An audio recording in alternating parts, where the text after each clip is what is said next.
Claw Hard Seltzer Studios. John Reed, Cody McClure. And wait, who the hell is that on the other side of the desk? Yo soy Macho Nacho. Macho Nacho? Sí. Ay! Verun icon. ¿Por qué? More like Porky. What the hell? Damn, he's been working. He's been trying to lose. He's been trying to tone up. He's been lifting. You do that to him? That's messed up, man. Well, you said Porky, and it led right into it. Could have been Porcupine. But what's going on? What's the theme? June 8th. What's June 8th anniversary? No. It is Pride Month. Yeah, but it's not D-Day. D-Day already happened. There's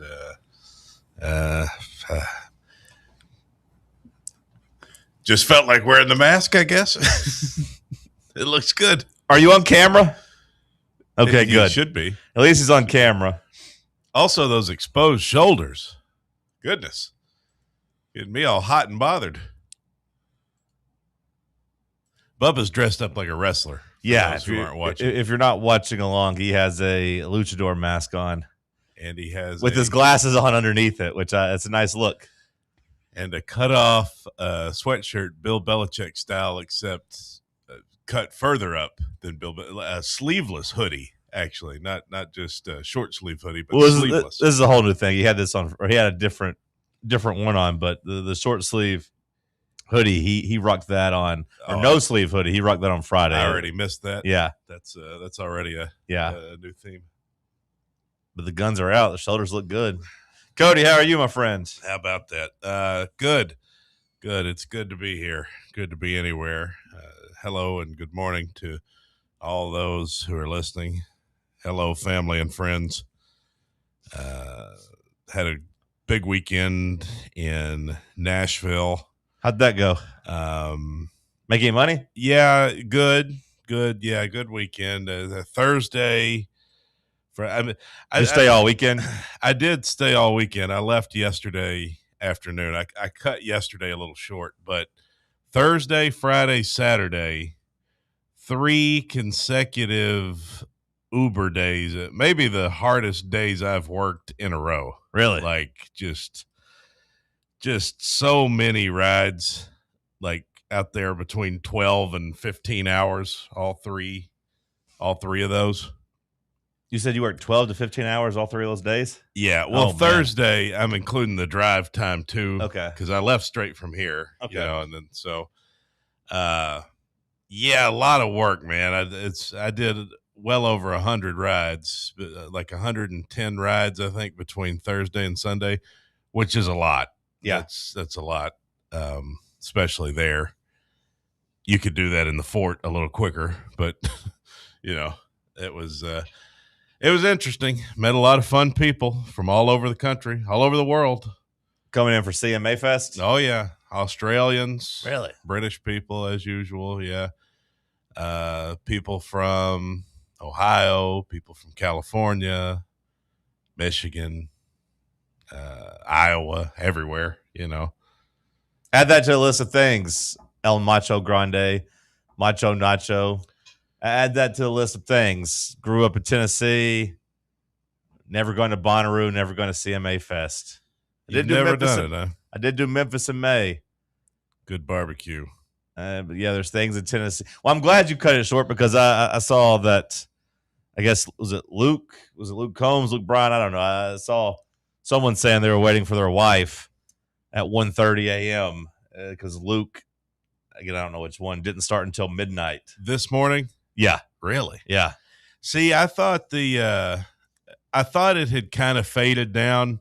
Yesterday there were some storms, and it's day 4, so some people fly out on Sunday. So hell, if you come from Australia, though, you're not flying out on Sunday. You're going to soak up every moment. Probably so. But I wasn't real worried about hanging around Sunday night, but there were people waiting. This person, they were waiting by the stadium. He just said, wait, he lives in Nashville. He just posted in our group chat that he was waiting on his wife. Well, if you camped out by the stadium, that was not a good move. There were people waiting there for hours. But I will say they moved it better than anything over at Neyland. Got a little bit more experience, I guess, being a big destination. Yeah, and they got more room, a little bit more space to work with, whereas Neyland's just in the middle of hills and homes and campus and all that around it. You got a little more space to move the traffic out there, but it was good. It was good for the most part. Did you get the rent paid? Oh, yeah. Well, that's all that matters. Yeah, that's no problem. But it's just, this time of the year, those events like that. I've worked CMA Fest, I think, the last probably 5 years. The Super Bowl of Nashville. Yeah. Got to be out there for it. Yeah, I always go over there and do it. So, Bad News Bubba, aka Macho Nacho. How are you this morning? We're alive. Yeah? Yeah. But don't go sad now. Nah, I'm not sad. Yeah, don't be sad now. You're having a good day so far. I was. Until Cody, I'm Called sorry. me Porky, yeah. He said "Porky," and I said, "Cut off. We don't care." That was mean. You're going to get some heat here, Bubba. Don't control Cody's mic. He's going to get mad. Don't cut this mic off, Bubba. It was a weekend. It was the weekend. You went to the Smokies game, the wrestling night. So you got your mask. I did. It looks kind of nice from here. I mean, is it a good quality mask? I would not say that. No. Okay. But at least you got one. You were happy about Smokies / the Cubs have a really hopeful prospect on their team. This guy, Jefferson Rojas. Okay. He looked like the greatest player of all time out there over the weekend. Maybe he's a big wrestling fan. Maybe he's a big hitting luchador back-to-back bombs and then hits a huge RBI double too. When I went on Saturday, yesterday, still hitting bombs. So somehow the Cubs always find a way to pick out some guy that could make it to the top. The wrestling, very inclusionary. Only a couple big names that they kept referencing throughout the whole night, like John Cena and Rey Mysterio and Jeff Hardy and Randy Orton. Yeah. There's no AEW or TNA or New Japan or AAA, anything like that. So they erasure. Oh, God. I think the girl because they did like a little wrestling event after the game. Yeah. They did not do it on the field. Okay. Probably because like the setups and stuff like that. They do like on a concourse? They did. Like in the back watering hole. I was wondering about that going into because I feel like it takes at least like 30, 45 minutes to an hour to set a wrestling ring up. So like it's probably better they just did it on the concourse. That way everybody didn't have to wait. They did that. Some girl, I think, possibly broke her nose. Oh. I felt bad for her. Okay. But she was the only one to bleed throughout the night. Couple of guys, hecklers, you know how they are with their kids and alcohol at a baseball game.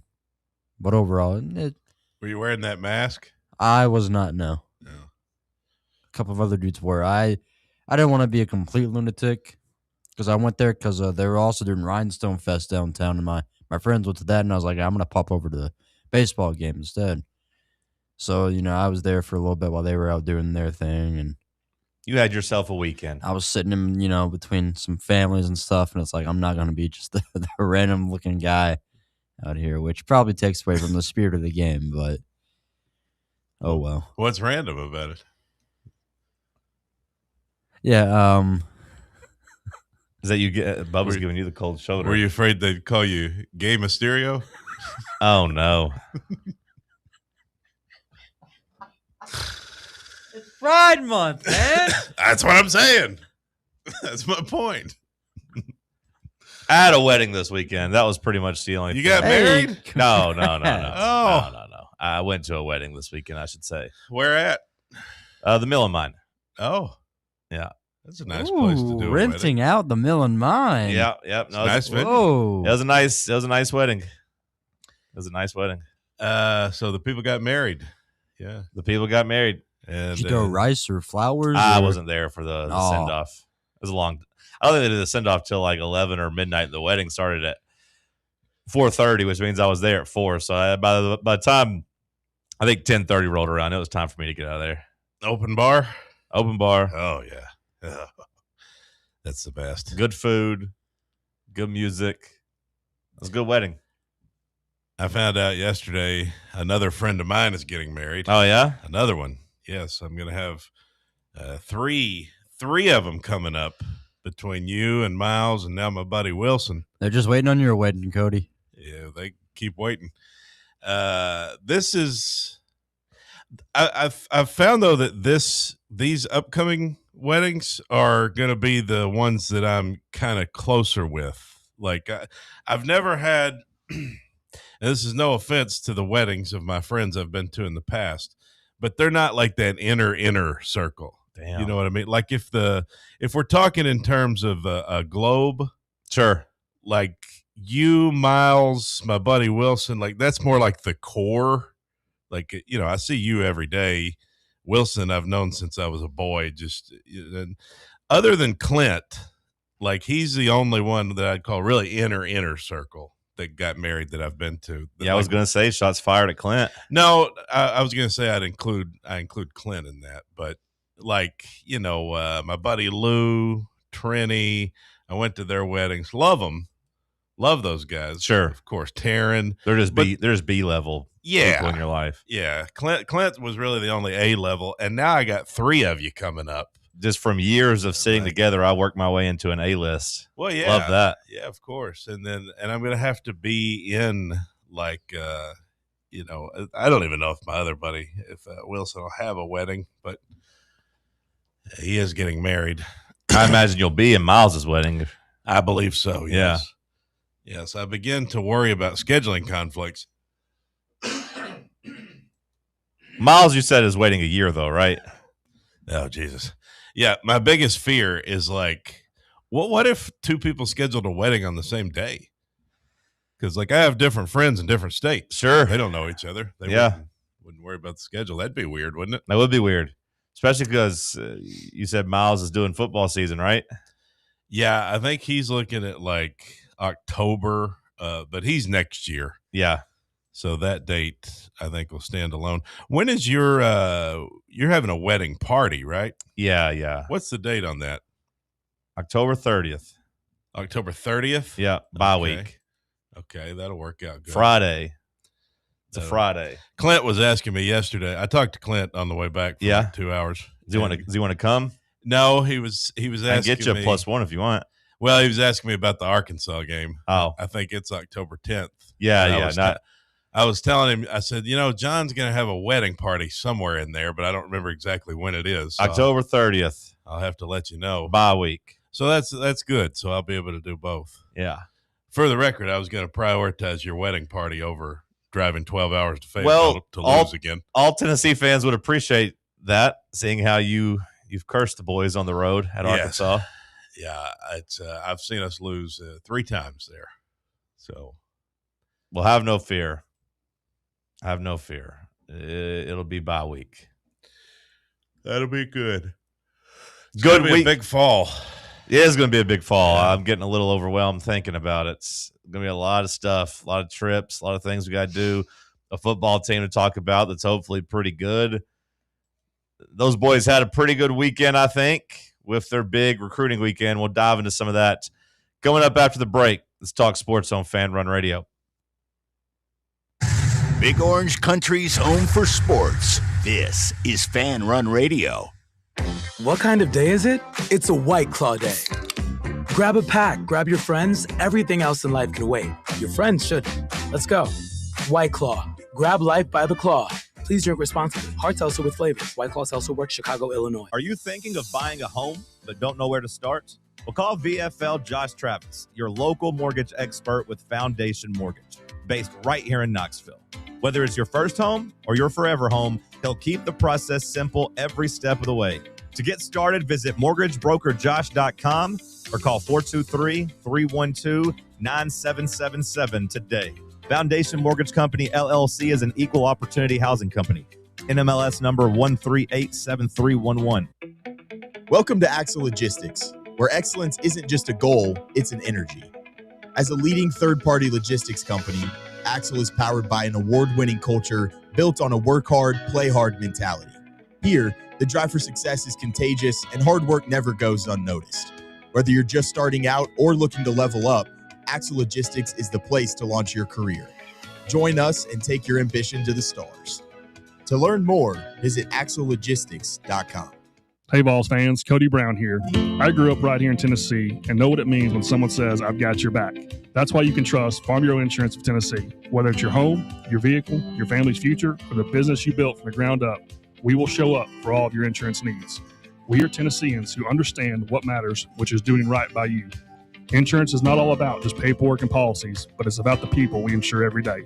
So if you want insurance that hits home, give me a call at 865-992-3871. Go Vols. Located in Knoxville's historic Old City, Barley's offers great food, live music, the best draft beer selection in town, and now your new favorite place to watch sports.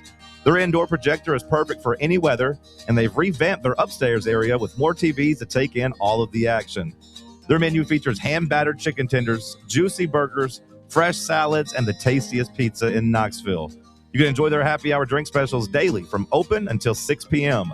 Barley's Tap Room and Pizzeria. Hi, this is Dr. Stephen Malone at Knoxville Smiles. Has it been a while since your last dental visit? If so, I'd like to invite you to come see us. At Knoxville Smiles, it's our vision to provide the best dental care in town in a relaxed, friendly environment.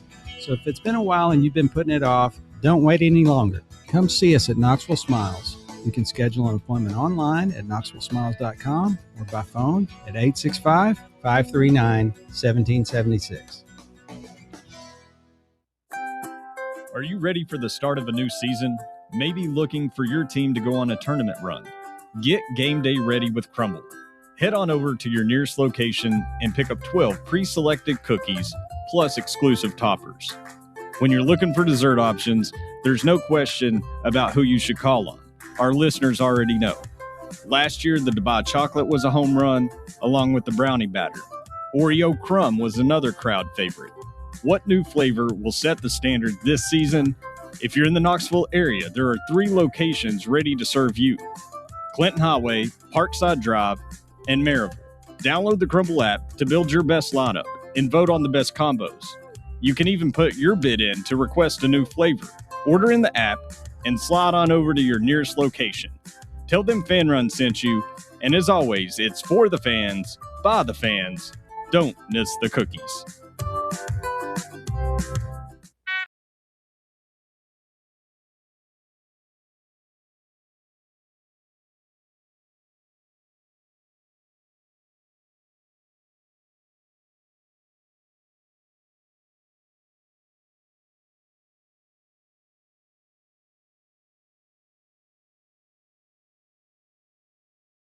Boy on at CMA Fest. Yeehaw.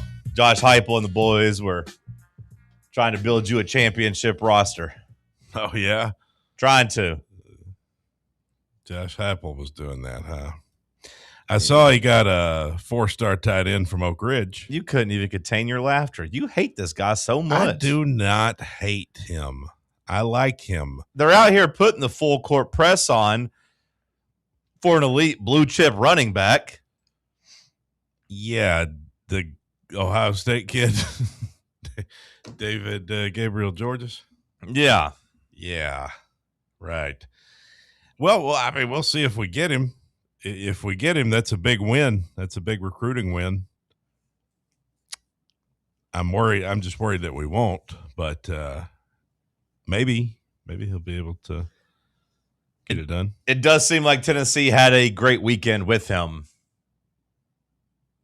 which was well timed out because coming into the weekend last week, a couple national people started saying he was going to Ohio State. It does feel like coming out of the weekend that Tennessee has flipped the momentum. Not to the point where you could say he's coming to Tennessee, but at least where it is now back up in the air. Tennessee, from their perspective, feels like they did a really good job. Brought in one of his favorite football players, Alvin Kamara, to come and really help lead the charge, which was a nice touch. Shout out to Alvin Kamara, who, despite only being here 2 years, has tried to do a lot to kind of be a VFL, be, that go-to kind of next generation liaison for these young prospects. Yeah, he even gave some money. Yeah, no, I mean, he's done a lot. He's done a lot for Tennessee over the last couple of years, which is nice because after he left, I don't know if you remember, but he was out on the sideline for Alabama during like a championship game, standing out there with Alabama and his former teammates. Yeah. It's kind of like when Kenny Chesney puts on the Florida Gator uniform, Well, at least when Kenny Chesney does that, you think there's probably just a big paycheck that's involved with it. So it kind of is a little bit easier to swallow. I think Alvin just wanted to hang out with his old teammates and watch Alabama win, which kind of sucked at the time. But I would say he's more than made up for that sin as far as I'm concerned. He is a VFL, and like I said, a really good liaison. It's kind of like when Morgan Wallen takes a lady's phone and throws it across the stage. And then cancels the show the next day and blames the weather, even though the weather was pretty much perfect. Right, yeah. Bad weekend for Morgan Wallen. Yeah. But also a VFL. Yes, and we sure are proud of him. I heard that he came out at CMA Fest, actually, maybe Thursday night. Okay. He was a surprise guest or something. I don't know if he did much, but he doesn't really get to do those things because the industry, has he's kind of ostracized from the industry because of a certain 6-letter word that he used, or maybe just a 5-letter. I don't remember. But between that and some of the other things he said and done, he's kind of a knucklehead, The difference in the ending of the word. I feel like he still gets some pretty good radio play. Does he? I feel like he does. Oh, I don't know. Well, I don't know. He's just never a part of those big events. I don't feel like. I know they don't give him Entertainer of the Year, but that's the only thing I thought was kind of the conspiracy there. But yeah, either way, kind of a rough weekend for him. But shout out to Alvin Kamara, who came in, posted on his socials, "You know why I'm here," which did become evident. He was there to help Tennessee try to land, a very important prospect in this recruiting cycle, to flip the momentum and to give Tennessee a chance as we kind of wind down here over the next month and a half as the in-state French-Canadian makes up his mind. French-Canadian. I do have to say,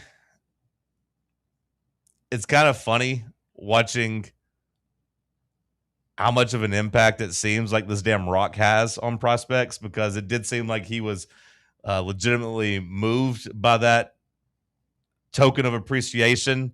Someone going out there and painting the rock and even using, he said, the French spelling of his name and going out there and doing it. I got to say, the art's taken a little bit of a downturn, over the last, decade or so. The power T on it was a little skinny. It didn't necessarily look great. Not trying to besmirch the girl who did it. There was that one girl who was such a good artist. Yeah, the Peyton girl. Yeah, I don't know what happened to her. I think she just graduated. Yeah. I don't know what she's doing for a career now, but she graduated about 7 or 8 years ago. But yeah, the arts talent has gone down on the rock, but it's still important that we have people out there doing that. And it did seem like DGG was moved by that. What is the French spelling? What's the difference? I don't know, but he specified that there was that they included the French spelling of his name. Oui. I'm sure there's still some good art on the rock sometimes, but then it probably just gets painted over. Yeah, it's that would be a tough thing to go out there and spend a hot summer day painting the rock. And really put the time and effort into it and make a masterpiece that should be up there for a week or so. And then somebody just comes and paints right over it. Hey, Tiffany, congrats. See, that's the thing about the rock is anybody can paint on it at any time. Yeah. So I would be kind of pissed if I did a whole masterpiece, if I painted my masterpiece, as Bob Dylan once said, and then somebody just came right in and painted, a rainbow over it or something. or didn't really put the same effort into it. Wonder what's on the Rock right now. There used to be a 24-hour camera on the Rock. I don't know if there still is. Oh yeah, they did. There did used to be one. Try to watch a late night crime occur there, or mugging of some sort. Maybe from a guy in a luchador mask. No, or like a hit and run, maybe blowing through that traffic light right there. I've ran that light a few times. I bet you have. I guess it wasn't a French spelling of his name. It was just a French phrase. What is the Rock? Is the Rock natural? The most electrifying man in all of sports entertainment. If you smell what he's cooking. Calm down over there, Hulk Hoagie. What do you think about that, Hulk Hoagie? How's it going? Is that good? Yeah. That was pretty good. Okay. You're going to give Bubba body dysmorphia if you don't stop. I'm just going to... I already have it, man.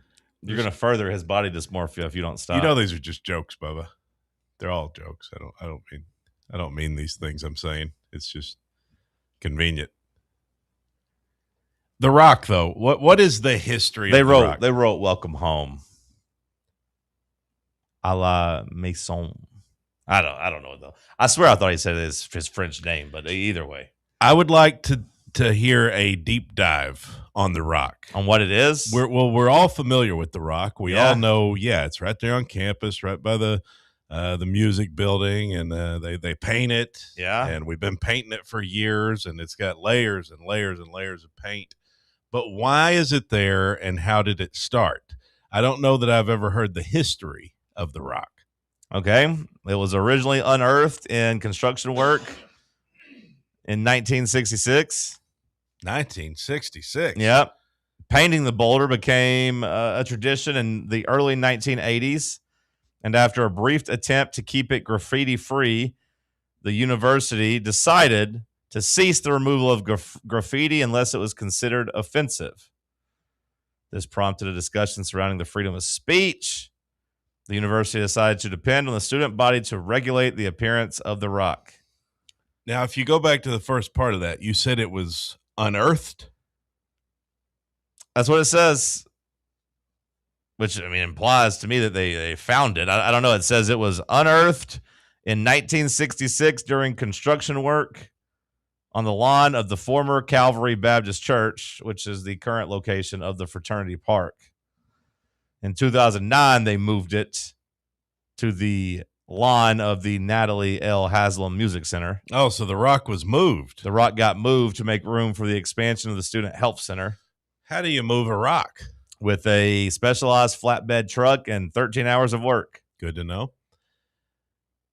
Glad they're including these details. Yep. So The Rock is not in its natural place. It is a moved rock. That's correct.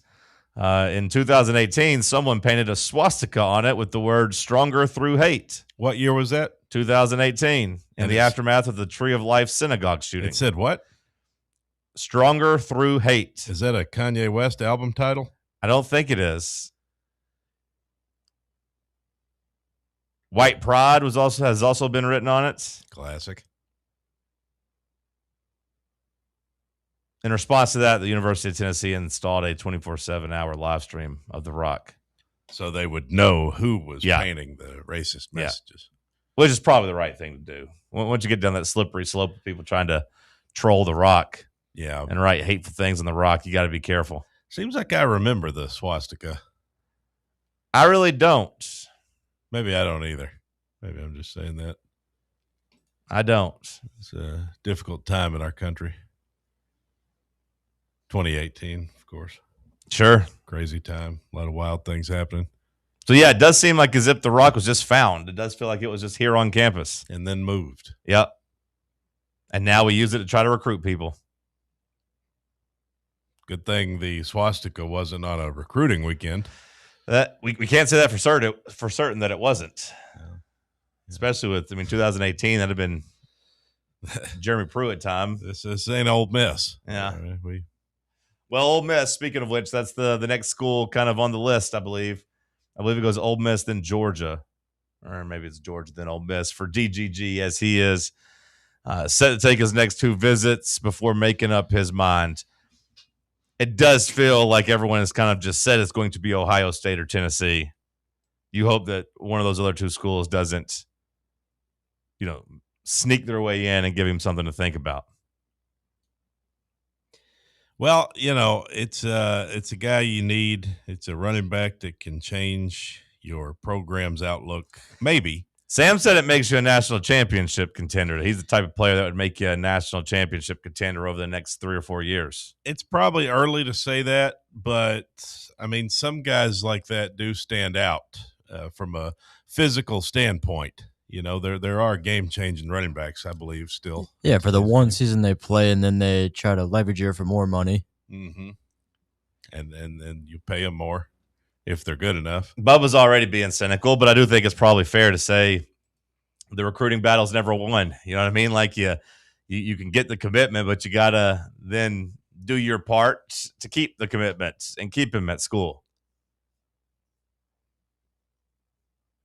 Hell, last time we went up head-to-head with Ohio State, we won the commitment. We won the recruiting battle, and then the guy, didn't even make it to campus. He didn't even make it like a week being comfortable in his decision before ending up at Ohio State.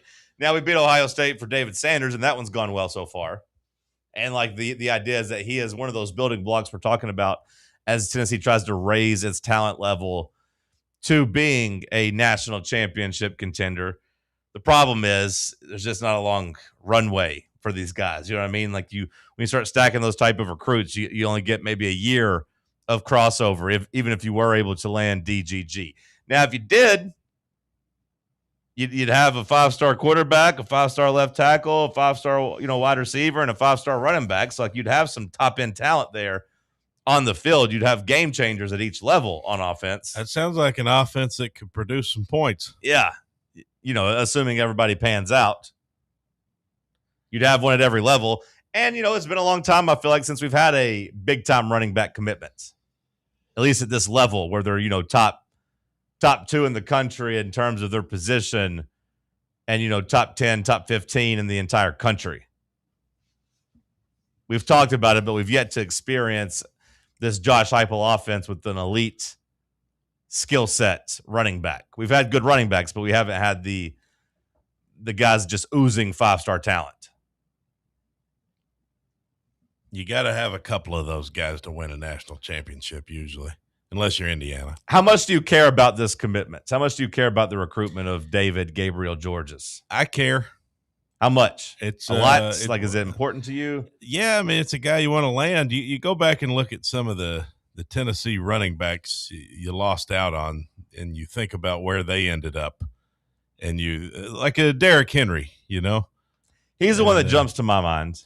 And is there a second example of him? Remember Derek Green, the other guy who went to Michigan? I do, but I don't remember him being like any good in college. He wasn't. Yeah. No, he wasn't. It was around the same time, though. It's very rare that you land that. When's the last time we had just a great, what would you call it, a bell cow? I mean, just a great running back. I mean, to me, this goes back to like the Bryce Brown number one player in the country, total bust. Yeah, I'd like to see how it would have gone if Kiffin stayed here, because I know everyone calls him a total bust, but like he was still talented enough that he made the NFL despite not ever really playing college football. Ended up at Kansas State. Yeah, and I know he played for them, but like not really ever playing significant college football. He still ended up in the NFL for a couple of years.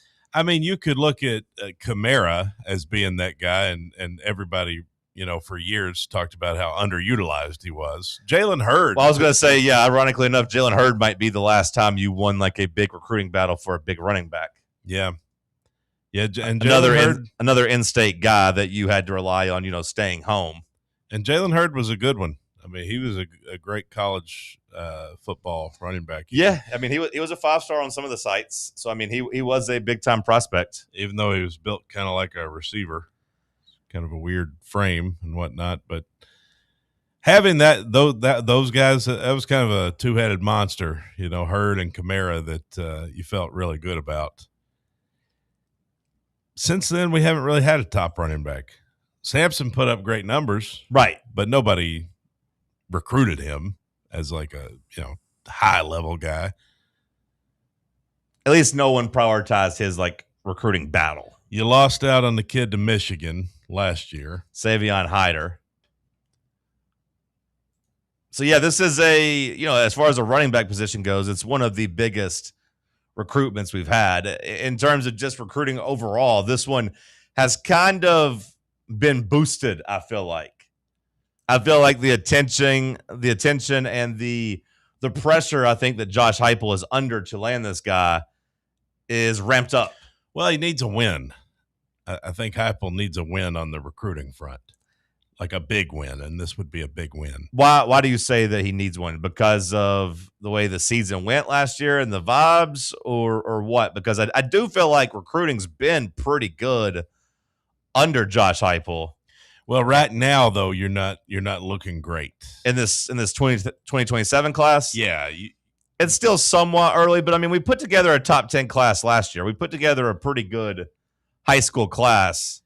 Yeah, but this is a centerpiece kind of guy. Yeah. And I think I always look at a recruiting class as kind of like having a guy that defines it and maybe helps you get other players, and last year with Faison and getting Keys, like that was a big, that was a winning class. See, it feels to me that, the Keys thing is getting a little swept under the rug because that was a big recruiting win too. Yeah. Like Faison Brandon was in the boat pretty early, so it wasn't like you really had to sweat that.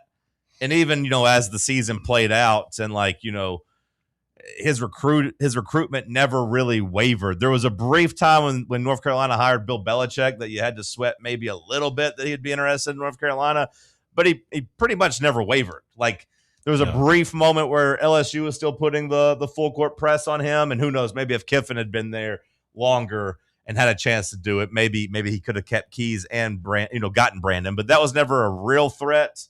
Instead, it was Keys flipping from LSU to Tennessee, which, he was the number one receiver in the country, according to, On3. He's number 12 player overall. So, I mean, you know what they say, Keys will turn. To me, it's that was a bigger recruiting win at a more, at least valuable in the NFL position. Now, in college, I do think a elite running back means more in college than it does in the NFL, but that one was pretty damn big, and your class ended up being a really good class. So you saying that Josh Heupel needs a recruiting win is a little surprising to me. Here's what I'm saying. Last year's class was great. I think I was very pleased. We kind of got everybody we wanted in that class. I'm just, this class specifically, I think needs a centerpiece. And I think you have a lot of people that are questioning, and this is not just Tennessee. I mean, this is happening all around, but how do you weigh the high school recruiting class versus the transfer portal these days? Mm-hmm. And Sam's always big about that. He's like, forget high school recruiting. Let's just hit the portal heavy. But you still got to take these top players where you can get them. Like a guy like this running back, like David Gabriel Georges, a guy like that. You want him on your campus, even if he is just a freshman. Yeah, I mean, right now Tennessee only has four stars in this upcoming class, and maybe they will just hit the portal heavier now. There's still time in this class. Obviously, DGG is the centerpiece, the guy that you really want. And yeah, like you said, you hope maybe it jump starts you. And there is going to be a push over the next couple months to really round out this class. And there will be recruiting ranking updates. So maybe some of these 3 stars you have do get boosted. You do have to have a balance nowadays, but it just seems so hard to figure out from a staff standpoint of how you recruit these days. Because, how much money do you tie up in a guy who's going to be a freshman? Sure. And, might be sitting on the bench. I mean, half the time, which he seems like a guy I think that would probably play early. A lot of times running backs can play early. That is something else we have to keep an eye on. We'll just continue that discussion. Let us know what you think in the YouTube comments. Hell, if you want to open up the phone lines, Bubba, and take some phone calls on the matter, if anybody wants to talk to us, 865-966-3434 if you want to jumpstart this week and this Monday edition of Talk Sports. We'll continue the conversation. Send us a break. It's Talk Sports right here on Fan Run Radio. Check out exclusive Fan Run video content on YouTube. Just search Fan Run Sports and be sure to like and subscribe. Blackford Veterinary Surgery Referral specializes in surgeries not regularly performed by your pet's general veterinarian. They're currently accepting referrals from vets all across the country. With their newly renovated state-of-the-art surgery center and highly trained staff, clients can rely on professional and thorough care. If your vet says that your pet needs surgery or rehab, ask for a referral to Blackford Vet and let them get your best friend back on its feet. Located conveniently in West Knoxville. For more information, visit blackfordvetsurgery.com. Citizens National Bank. Life is more fun with a Good Life account, offering extra benefits, including bank travel. Experience the trip of a lifetime to Ireland. Explore rolling green hills, historic castles, and charming villages across the Emerald Isle. Get in on the fun. Call 865-429-7935 today. Citizens National Bank. Banking never felt so good. Member FDIC. eBay Motors is here for the ride. Go ahead, feel your engine. Admire that perfectly installed exhaust. Your vehicle's moving along this freeway like it was made from fresh installs and a whole lot of love. With eBay Motors, you get over 122 million parts to keep it running. And with eBay Guaranteed Fit, they'll be the perfect fit every time. Plus, at these prices, well, we're burning rubber, not cash. Keep your ride or die alive at ebaymotors.com. Eligible items only. Exclusions apply. A brand built in Tennessee and born from the love of the game. Inward Half revolutionizes golfing comfort. Crafted by a former pro and dedicated enthusiast just like you, our luxury performance wear guarantees you stay cool and comfortable through every swing and every day. We're not just a brand. We've set out to create a lifestyle for those who understand that impeccable style and premium performance are a hole-in-one. Enjoy the walk-in with Inward Half. Hi, this is Dr. Stephen Malone at Knoxville Smiles. Has it been a while since your last dental visit? If so, I'd like to invite you to come see us. At Knoxville Smiles, it's our vision to provide the best dental care in town in a relaxed, friendly environment. So if it's been a while and you've been putting it off, don't wait any longer. Come see us at Knoxville Smiles. You can schedule an appointment online at knoxvillesmiles.com or by phone at 865-539-1776. Welcome to Axle Logistics, where excellence isn't just a goal, it's an energy. As a leading third-party logistics company, Axle is powered by an award-winning culture built on a work hard, play hard mentality. Here, the drive for success is contagious and hard work never goes unnoticed. Whether you're just starting out or looking to level up, Axle Logistics is the place to launch your career. Join us and take your ambition to the stars. To learn more, visit axlelogistics.com.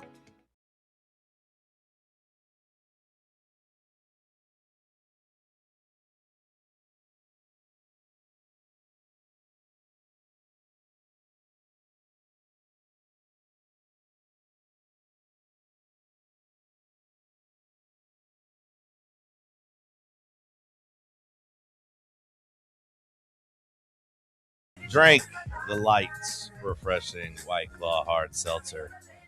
Drink it responsibly. We're talking about the recruiting weekends here in Knoxville, of course, headlined by David Gabriel Georges. Although Tennessee did land on a couple of players. Cody referenced the local kid, Oak Ridge, 4-star Malik Howard. Got a standing ovation, apparently, whenever he made his commitment known. Everybody there in the big ballroom and all the other prospects that were there and their families gave him a standing ovation, which I thought was an interesting tidbit. But he decided to lock it down and said, hey, I want to stay here at home. Unlike T. Higgins. Sure. Well, that's another big recruiting battle that comes to mind.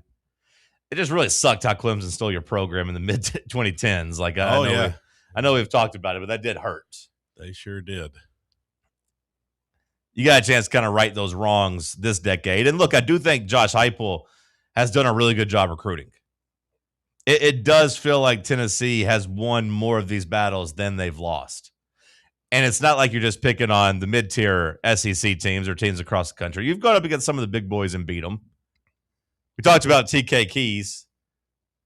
I'm still having a little trouble calling him TK, but Tristan, we talked about TK Keys and beating LSU. And did you beat LSU at their absolute best? No, probably not with the way Brian Kelly's job was up in the air, but you still beat LSU. Well, I'm still confused on because you also got Tyreek King in that class, right? And so every time I hear TK Keys, I think of Tyreek King, TK King, because I thought it was Tristan Keys. I get him so confused now. King's kind of a forgotten man in this recruiting class, but he's a big-time prospect, too, that Texas came hard after. So, like, you've won some big recruiting battles over the last couple of years. And the big lineman, Gabriel Osinda. Sure. Which teammates, high school teammates with Gabriel Georges. And he talked about, getting to see Big Gabe this weekend. So, like, there's a double whammy there potentially. Hopefully they're good buddies. Yeah. But, yeah, you've won some recruiting battles. So you saying Heupel needs this one is a little surprising, but it's not wrong. I feel like you need it more so just because of the way last season went. Yeah, I just say he needs it to start that snowball, that recruiting snowball that you see when you land a centerpiece in a class. That's kind of what I mean when I say he needs it. I don't guess he absolutely needs it because we've seen Heupel get production out of running backs who were not highly touted guys. Right. I don't mean that he needs it for his job. I think he needs it as a centerpiece in this class. Well, what I would say is that last year's recruiting class was really good. Last year's recruiting class isn't going to make you feel warm and fuzzy inside in October or November if the football team struggles. And then you worry about keeping guys. Right. I mean, Bubba brought that out. Oh, Black Cloud Bubba, but he's not wrong. Like, you do have to recruit your roster year in, year out these days until they pass the big, beautiful college bill. But you're headed to a season this year that is, how would you describe this season as we sit here in June? Pivotal. Pivotal. I was going to say the phrase that just kept coming to my mind was just, it's up in the air in terms of like the uncertainty surrounding it. Make or break. And how you're going to navigate it. Pivotal or make or break, to me, implies that the program could die this year, which I don't think is really possible. Like, I still don't really buy Josh Heupel's seat being very hot this year. But as far as like fan support and like his approval rating and the buy-in from the fan base, that feels accurate. I just don't. You can't go 7-5. I just don't sign up for that. I don't think you can get by with 7-5. You think 7-5 gets him fired? It's hard to say because I right now I say no. Is he not a lot like James Franklin? I don't know that we would make that same move that Penn State made, especially with the freshman quarterback, because I think it matters how Faison Brandon plays. Assuming he's your quarterback, yeah, and he comes out and he struggles early, and you may start the season with a couple. You may lose to Georgia Tech. You may lose to Texas. If he gets better and shows that we've got a future and you can keep everybody together, like you can't lose the locker room. That's what I fear is you it can't be a 7-5 where you lose your locker room. The quarterback situation is such a catch-22 this year, I feel like, because you can't really praise the young quarterback for losing whenever your quarterback is young because you didn't land anybody in the transfer portal. I know. See, it's a catch-22. You can't have it both ways there. And a lot of people on the negative side would say, "Yeah, we got a good quarterback, but or we got a young quarterback, but that's not an excuse because it's year 6." Right. So like Brandon could be awesome, but if it doesn't equal wins, I don't know how fired up that gets people, because on the same hand, you would also be like, okay, so you clearly didn't fix the defense, and that would make people upset. As Jay Scott TV points out in the YouTube chat, shout out to Jay Scott TV, Josh Heupel with an eyeball GBO. reasons to have the eyeballs out as he tweets out a GBO, which is usually a sign that a commitment has happened. 8:13 a.m. this morning, hashtag GBO with an orange. So that does typically mean that a commitment is coming. I mean, we did get a commitment late last night from Dylan Haley. I was going to ask, do you think it's related to that? Who knows?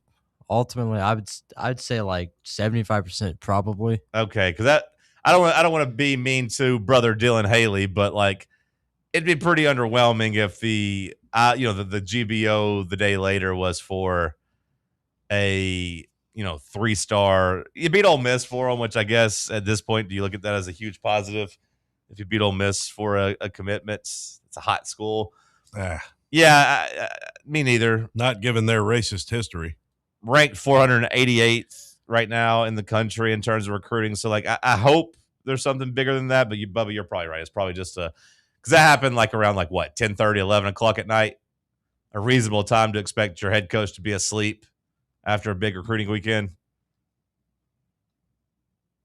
I'll say that's probably the reason.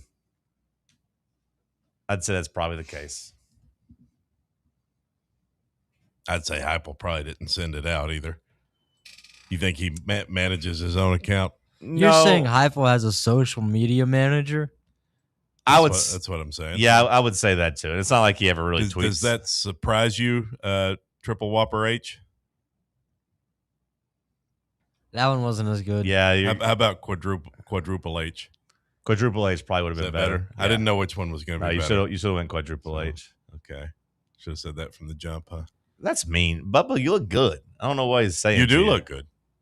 I'm making just jokes. These are I'm just saying things. It's not personal, Bubba. You look great. I'm curious to see what other wrestlers that you can name, honestly. Thundertaker? No. Underbaker? No. Baked goods. Yeah, there's something there with Undertaker. We'll find it. Yeah. We'll find it. Mankind. J.R. Lowe 504 writes in, our running backs are top 5 every year in rushing. No reason for him not to come. I don't disagree with your take. I do think those are a little inflated in terms of like I'm not usually year in, year out super pumped for our like rushing efficiency. Now I do think we get it out of the mud. Like we're going to, just keep running, and Dylan Sampson was just going to tote the rock and get those, 1,900 yards or whatever he ended up with. And like we did it by hook or by crook, but like I just remember our efficiency numbers weren't super great in those years. It's interesting because it's like, I kind of agree with this guy. When you look back, it's like guys like Jabari Small and Jalen Wright. Yeah. Pretty decent overall when it comes to college running backs. Right. And I was going to say, like, the efficiency, like, it doesn't jump off the chart to me that, like, our run game is, like, infallible or whatever. But, like, I do think if I'm a running back, I look and just see, hey, they're eating up yards, they're eating up touchdowns. I don't really care about efficiency. I'll be great. I'm going to get my touches. I'm going to get my yards and my opportunities. Because if I'm DGG, that's what I'm focused on. Do they run the ball? Do they run it? Do they keep running it? Is the run game an important part of their game? And we know that as Tennessee fans that it is. And like, so many people just think Josh Heupel, air raid offense, spread, hurry up, just wants to throw it. We know that's not the case. We know you're going to have really good running opportunities here. So like, I've seen so many people say that we don't need good running backs because of our stats. So that's kind of where I'm pushing back on the efficiency thing of like, we can get you stats, but like, I still want to see what a upper tier athlete, an elite level athlete and running back can do in this offense because we haven't really tried that. Jalen Wright was an elite athlete. I'm not sure if he's an elite running back. He was super fast. Like, I don't know how good he was, just in terms of between the tackles and doing every down running back type of things. I'd love to see what a 5-star looks like in this offense. And like Cody said last segment, you would anticipate that he would play as a freshman. Yeah. And I think that's important to see how that goes this year. with someone like a TK Keys. How many minutes and snaps, I think they call them in football, how many snaps you get as a true freshman wide receiver in a wide receiver room that necessarily isn't desperate for people to come eat snaps. We got a lot of talent there, but how is he able to break through and play? Because if you're asking these big money boosters to keep giving you big money for high school recruiting, you got to show some real impact for these freshmen. So I think that year, this is important to watch that this year. Hour one of the books. We'll kick off hour two with some headlines. Stick with us. It's Talk Sports on Fan Run Radio. The flagship station for Tennessee football. Fans. Fan Run Radio. Welcome to Axle Logistics, where excellence isn't just a goal, it's an energy. As a leading third-party logistics company, Axle is powered by an award-winning culture built on a work hard, play hard mentality. Here, the drive for success is contagious and hard work never goes unnoticed. Whether you're just starting out or looking to level up, Axle Logistics is the place to launch your career. Join us and take your ambition to the stars. To learn more, visit axlelogistics.com. Is your yard starting to look more wild than welcoming? Yeah, don't let your landscape be that house on the block. At ECR Total Landscapes, we make sure your outdoor space is something you're proud of. From de-weeding flower beds to leaf blowing, trimming, mulching, and more, completely customizable to your property's specific needs. We'll handle it all. Why spend your weekends sweating it out in the yard when you can just sit back and enjoy it? That's the ECR difference. And right now, new customers can get 10% off your first month of our monthly maintenance package when you sign up for a full calendar year. That's right. Consistent, reliable service at a price that makes it easy to get started. No sweat, no hassle, just a better looking lawn week after week. Call ECR Total Landscapes today and mention promo code FANRUN to save 10% on your first month. Call 865-384-2012 or visit us online at ecrtotallandscapes.com. What kind of day is it? It's a White Claw day. Grab a pack, grab your friends, everything else in life can wait. Your friends shouldn't. Let's go. White Claw. Grab life by the claw. Please drink responsibly. Hard seltzer with flavors. White Claw Seltzer Works, Chicago, Illinois. Planning for spring at Lowe's means big savings on outdoor power equipment. And Lowe's knows nothing feels better than free. Buy one select Ego string trimmer, leaf blower, or mower kit. Get one select 56-volt battery free. That's up to a $299 value. Power through spring with Ego, the #1 rated brand in cordless outdoor power. Because Lowe's knows home improvement. Valid through 4/3 while supplies last. Selection varies by location. Hi, this is Dr. Stephen Malone at Knoxville Smiles. Has it been a while since your last dental visit? If so, I'd like to invite you to come see us. At Knoxville Smiles, it's our vision to provide the best dental care in town in a relaxed, friendly environment. So if it's been a while and you've been putting it off, don't wait any longer. Come see us at Knoxville Smiles. You can schedule an appointment online at knoxvillesmiles.com or by phone at 865-539-1776. You're listening to FM 105.7 and AM 1340, WKGN Knoxville and W289CU Knoxville. Fan Run Radio. Talk Sports, the sports show your wife listens to. Like, I didn't take very many journalism classes in college. You're listening to Talk Sports. I never wanted to be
Hour number 2, kicking off here in the White Claw Hard Seltzer Studios.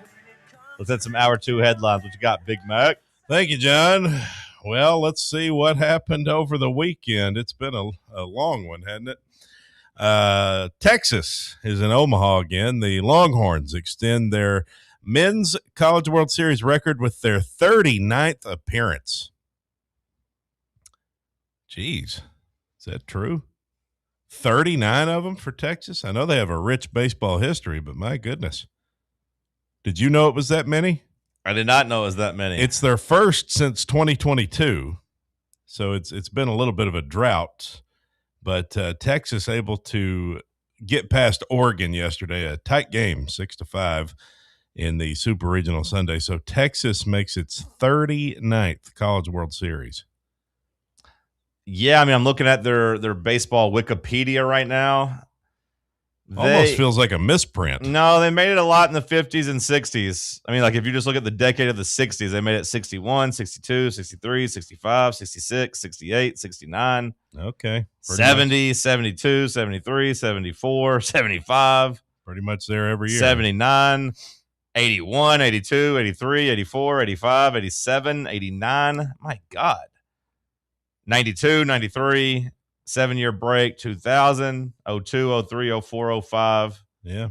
09, 11, 14, pause, 18, 21, and 22. So all that pretty much adding up to 39. I didn't even talk about 49, 50, 52, and 53, and 57. Yeah. So, yeah, no, I mean, they make a whole bunch of them. Now, they have 6 championships to go along with it, but don't have one since 2005. Okay. In addition to those 6 championships, they also have 6 second-place finishes as well, including 2009 where they finished second. Well, they will be playing Georgia, which should be a lot of fun if you're into college baseball. Oh, that's first game? Yeah. Texas will be matched up with Georgia. That feels like a unlucky break for both of those teams having to play each other because they might be especially the two best teams especially considering that Troy and West Virginia are in the College World Series.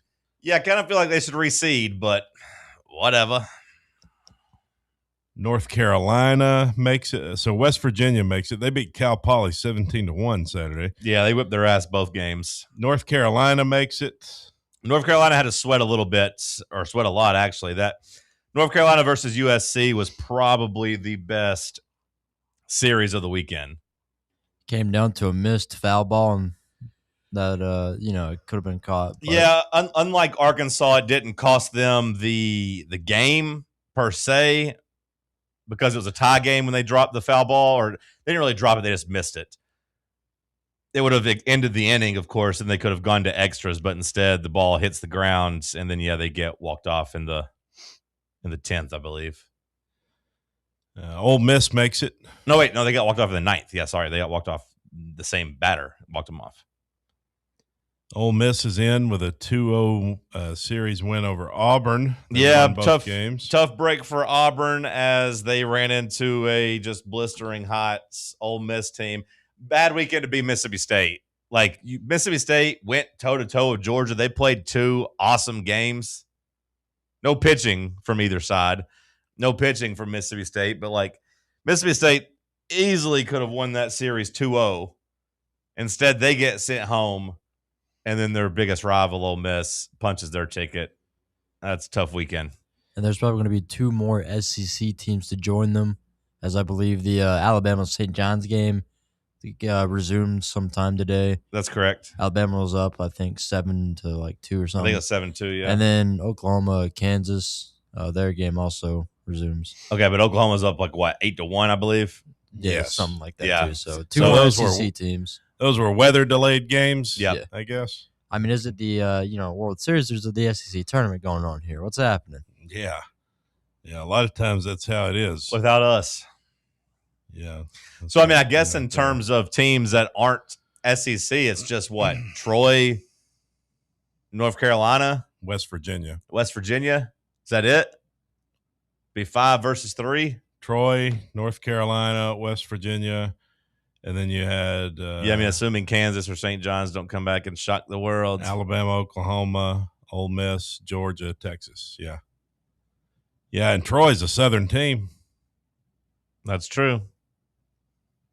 Well, Alexander Zverev defeated Flavio Cobolli in the French Open final to win his first career major title over the weekend. Our baby boy Jack Pianta was fired up. I texted him.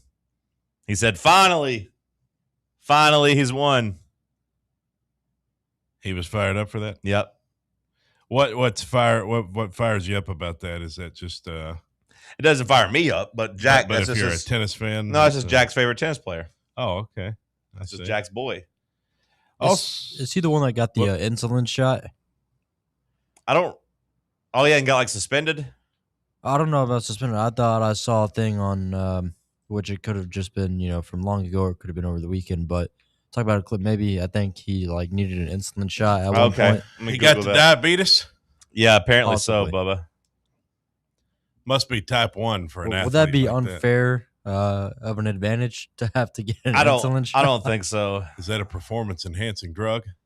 Some are saying, because then it's I feel like you have to give the other guy a candy bar, Capri Sun or something like that. A little bit of sugar to boost him up a little Well, bit. he is somebody that got suspended for PEDs a couple of years ago. Did he also not get in trouble for? I want to say he got arrested for domestic assault too. There's a domestic violence allegation there, right, against him. Sorry, Jackie boy, if you're listening.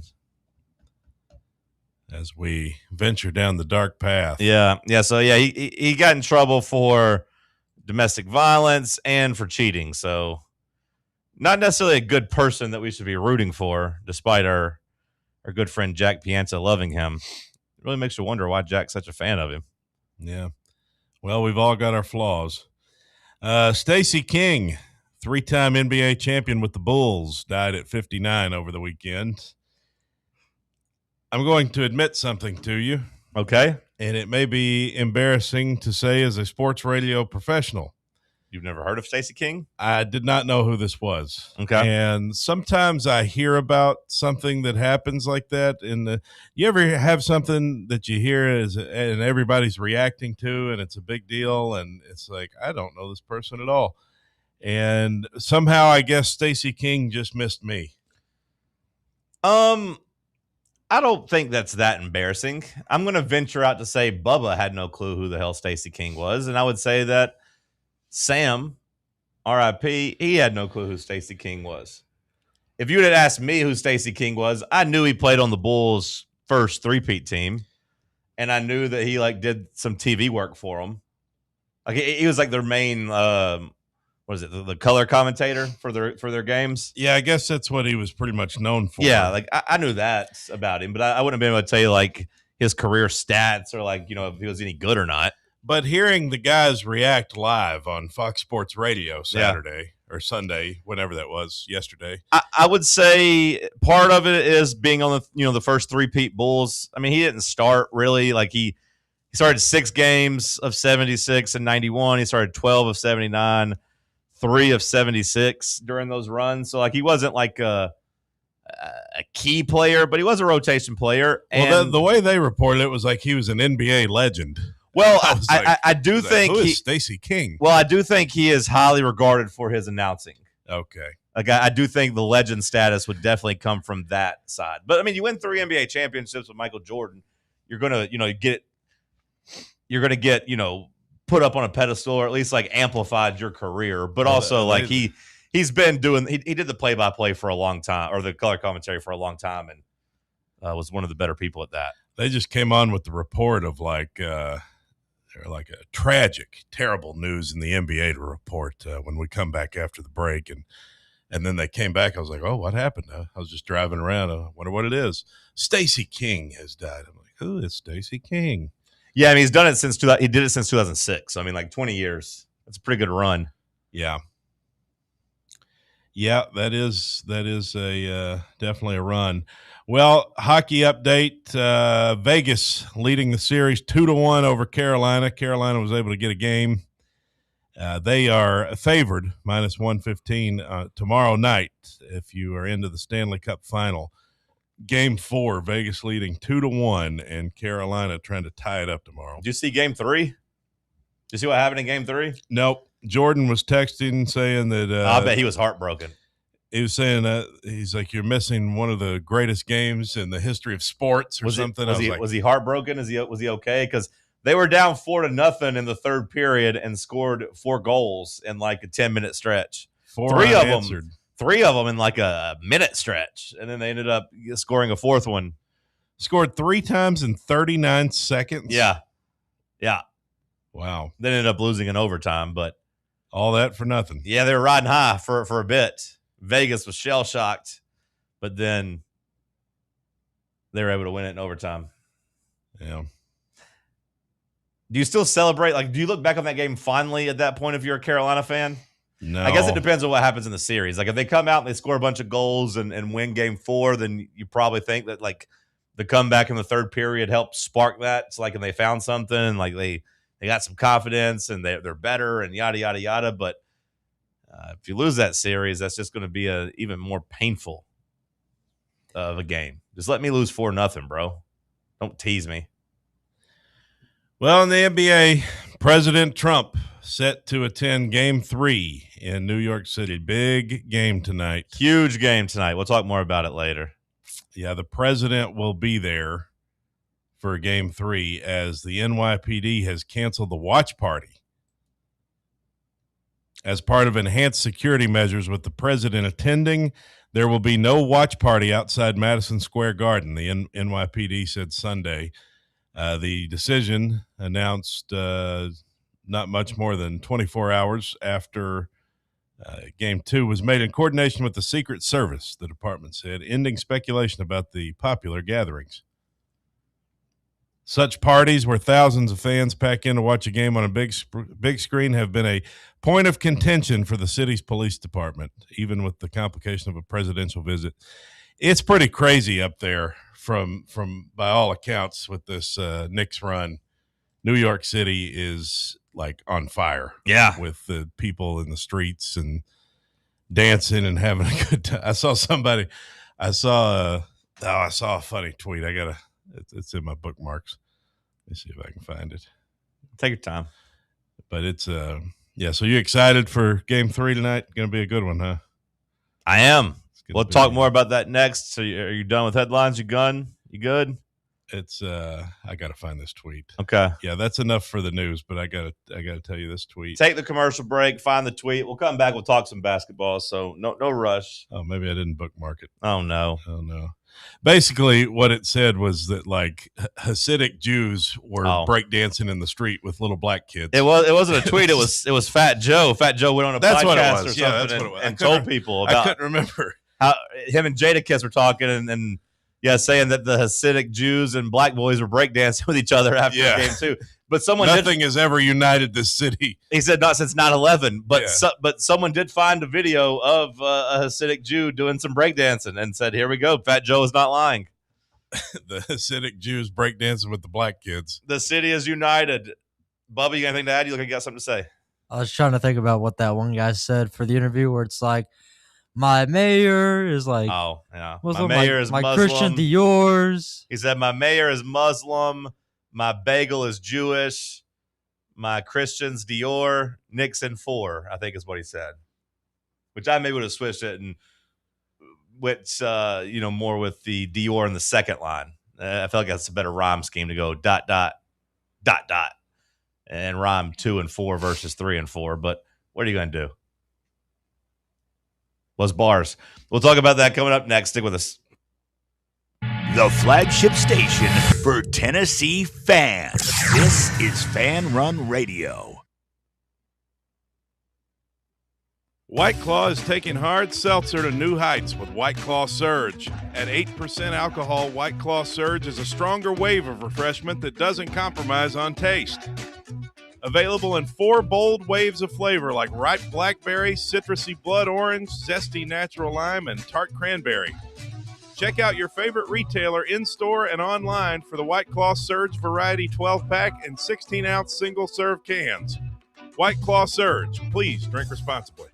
In a world filled with deadlines and screens, Sometimes we forget the simple joys of life, days filled with special moments. At Inward Half, we understand the essence of these moments. Feel the difference between our breathable fabrics and flexible apparel as you disconnect from the hustle and bustle and reconnect with what truly matters. Inward Half. Simple luxury for on and off the course. Smoky Mountain Brewery is the place to be for game day. From the moment you walk in, it's wall-to-wall big screens, making Smoky Mountain Brewery the perfect place to watch the Vols or your favorite team in action. With locations in Turkey Creek, Maryville, Pigeon Forge, and Gatlinburg, you're never far away from a great time at Smoky Mountain Brewery. Try one of their world-famous microbrews like Black Bear Ale, Mountain Light, or Cherokee Ale. Juicy burgers, wings that bring the heat, and delicious handmade pizzas made with hand-tossed crust from the freshest ingredients and their own special sauce from a secret recipe, topped off with hand-grated cheese and farm-fresh toppings. And don't forget, those famous microbrews are also available in kegs for your next party or in 6-packs and growlers to go. So grab your crew and head to Smoky Mountain Brewery and tell them Fan Run Radio sent you. Smoky Mountain Brewery. Eat local, eat good. My name is Ariel. I moved to the U.S. at 19. I spoke no English and I struggled finding job opportunities. Everything I have, I owe to the Adult Literacy Center and getting my high school diploma at age 22. It was an honor helping you achieve your greatness. Now you're helping others achieve theirs. It inspires me. When you graduate, they graduate. Find free and supportive adult education centers near you at finishyourdiploma.org. Brought to you by Dollar General Literacy Foundation and the Ad Council. Vol fans, reimagine your home at Broadway Carpets and Flooring for any remodeling or building needs. With a variety of carpets, rugs, hardwood, vinyl, and stone, Broadway has all the flooring and installation options you're looking for, including pet-resistant products like Pet Perfect Carpet from Shaw Floors. Visit their showroom in downtown Knoxville or the location in West Knoxville located on Kingston Pike near Pellissippi Parkway today. Tired of spending your weekends working in the yard? Let ECR Total Landscapes handle it for you. We'll take care of de-weeding your flower beds, leaf blowing, trimming, mulching, and more. Let us do the heavy lifting so your landscape looks great. Right now, get 10% off your first month of our monthly maintenance package when you mention promo code FANRUN. Reliable service, great results, and more free time for you. Call us today at 865-384-2012 or visit us online at ecrtotallandscapes.com.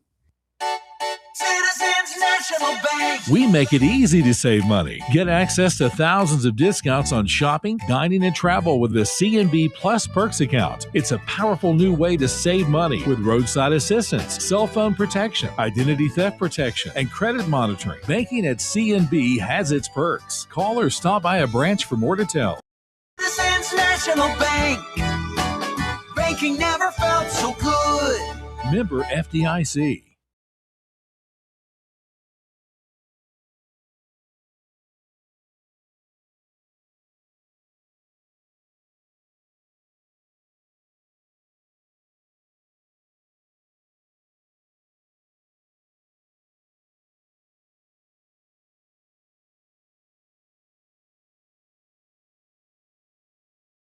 Cody, you asked me if I'm excited for game 2.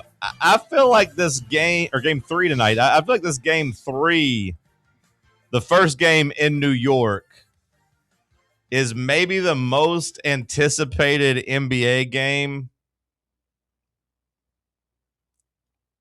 I guess, since at least Cavs Warriors game 7 in 2016.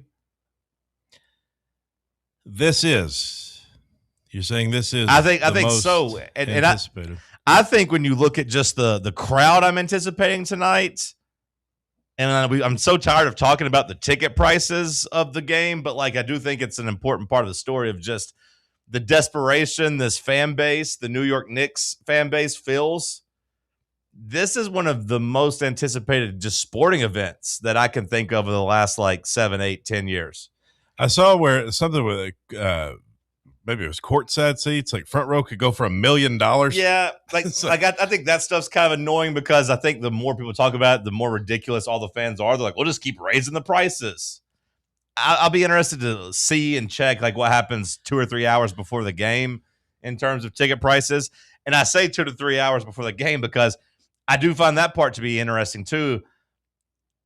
Because President Trump is going to the Garden, they're basically saying, hey, it's going to be like going to the airport. We're going to have TSA security.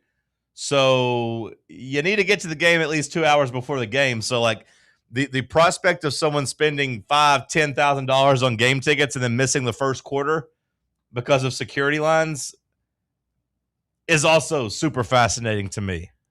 Yeah, the president going to the game throws a major wrench into that. Well, it just throws a wrench into everything. Like I'm fascinated by the vibes that's going to be in the Garden and whether or not he gets booed or cheered or, just how it affects the crowd. Well, Trump in New York City is a really interesting, you want to talk about polarizing. Right. I would say if I had to guess, it's hard to say because a lot of the people in attendance are going to be money people. Well, yes and no. I've seen people say that, but I don't know if I agree with that because there are people that have season tickets to the Knicks that are the quote unquote real fans, the real New Yorkers. Now, I do think you'll have a lot of the Timothée Chalamet. He's a real fan. Was that CM Chunk? I would say he's going to get booed. I think politics aside, I know people don't like when you get political, especially if you're not on the side that they're talking about. So, like, politics aside,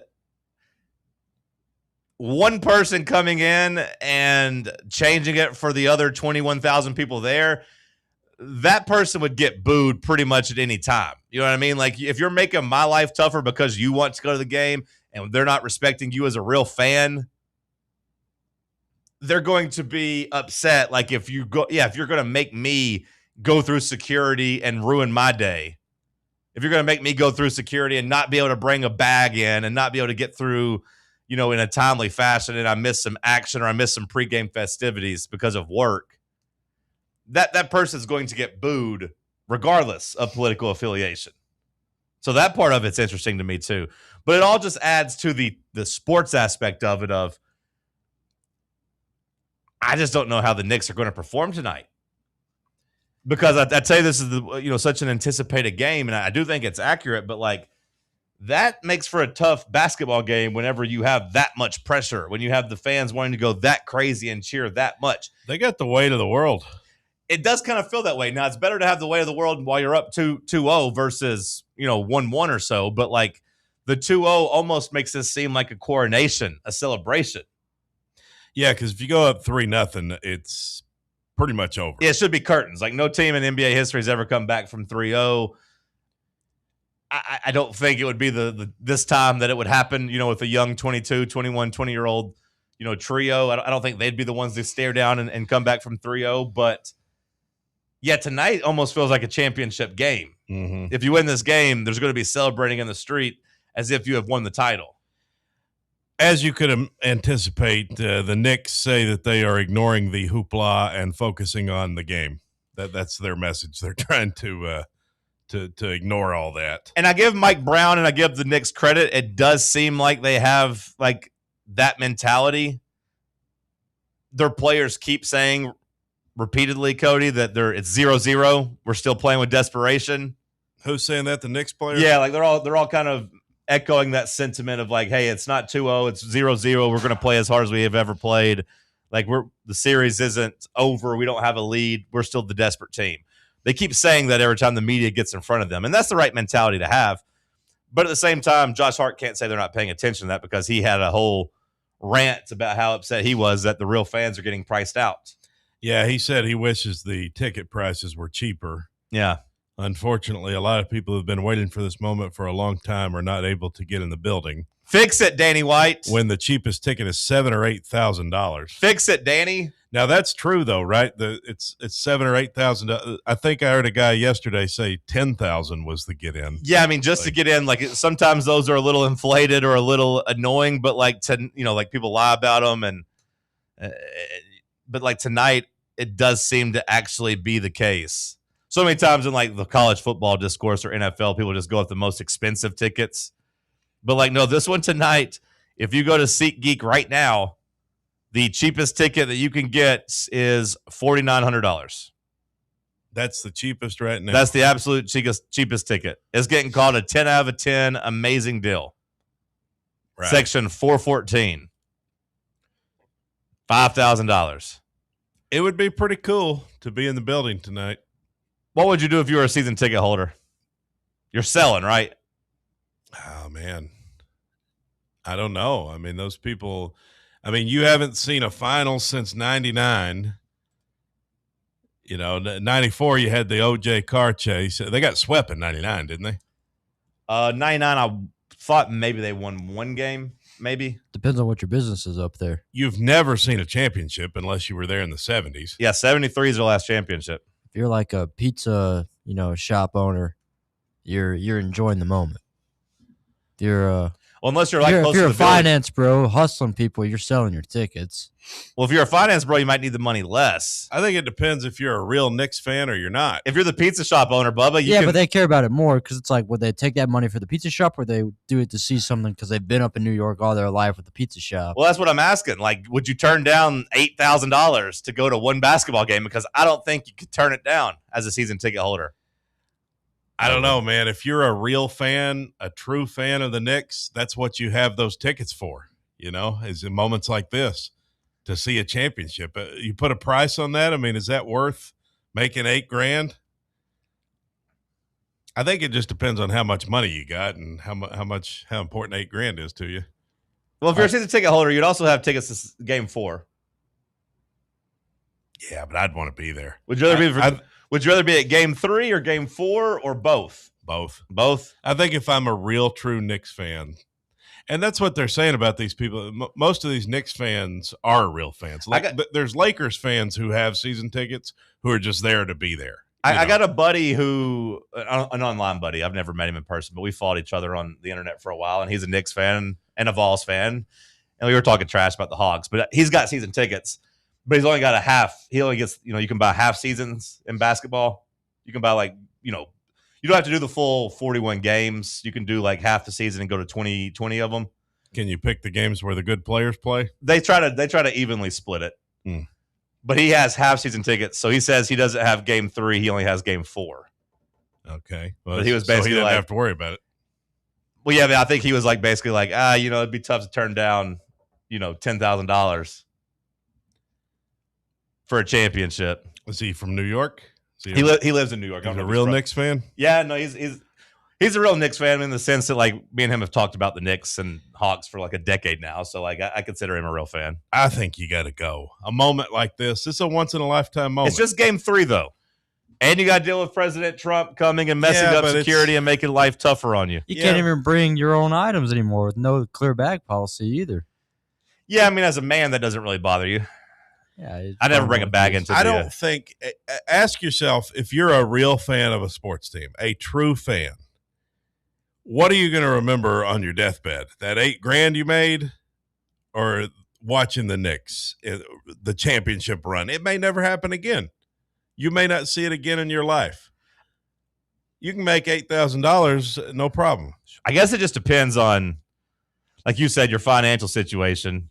If it comes to being able to pay rent for 3 months. Yeah, but if you got season tickets, you're probably in a somewhat of a comfortable, not saying having season tickets means you don't have financial problems, but I mean, I was going to say not always. I mean, I have season tickets to the Titans and I don't consider myself and you're rich. No, I don't consider myself I got to get up and go to work too. I'm not in a position to turn down $7,000 or $8,000 or anything like that. Nah, but man, it's your team. It's your team in the finals. You never know when that could happen again. I think you got to be there. I'm voting you be there for both games. I ain't selling for nothing.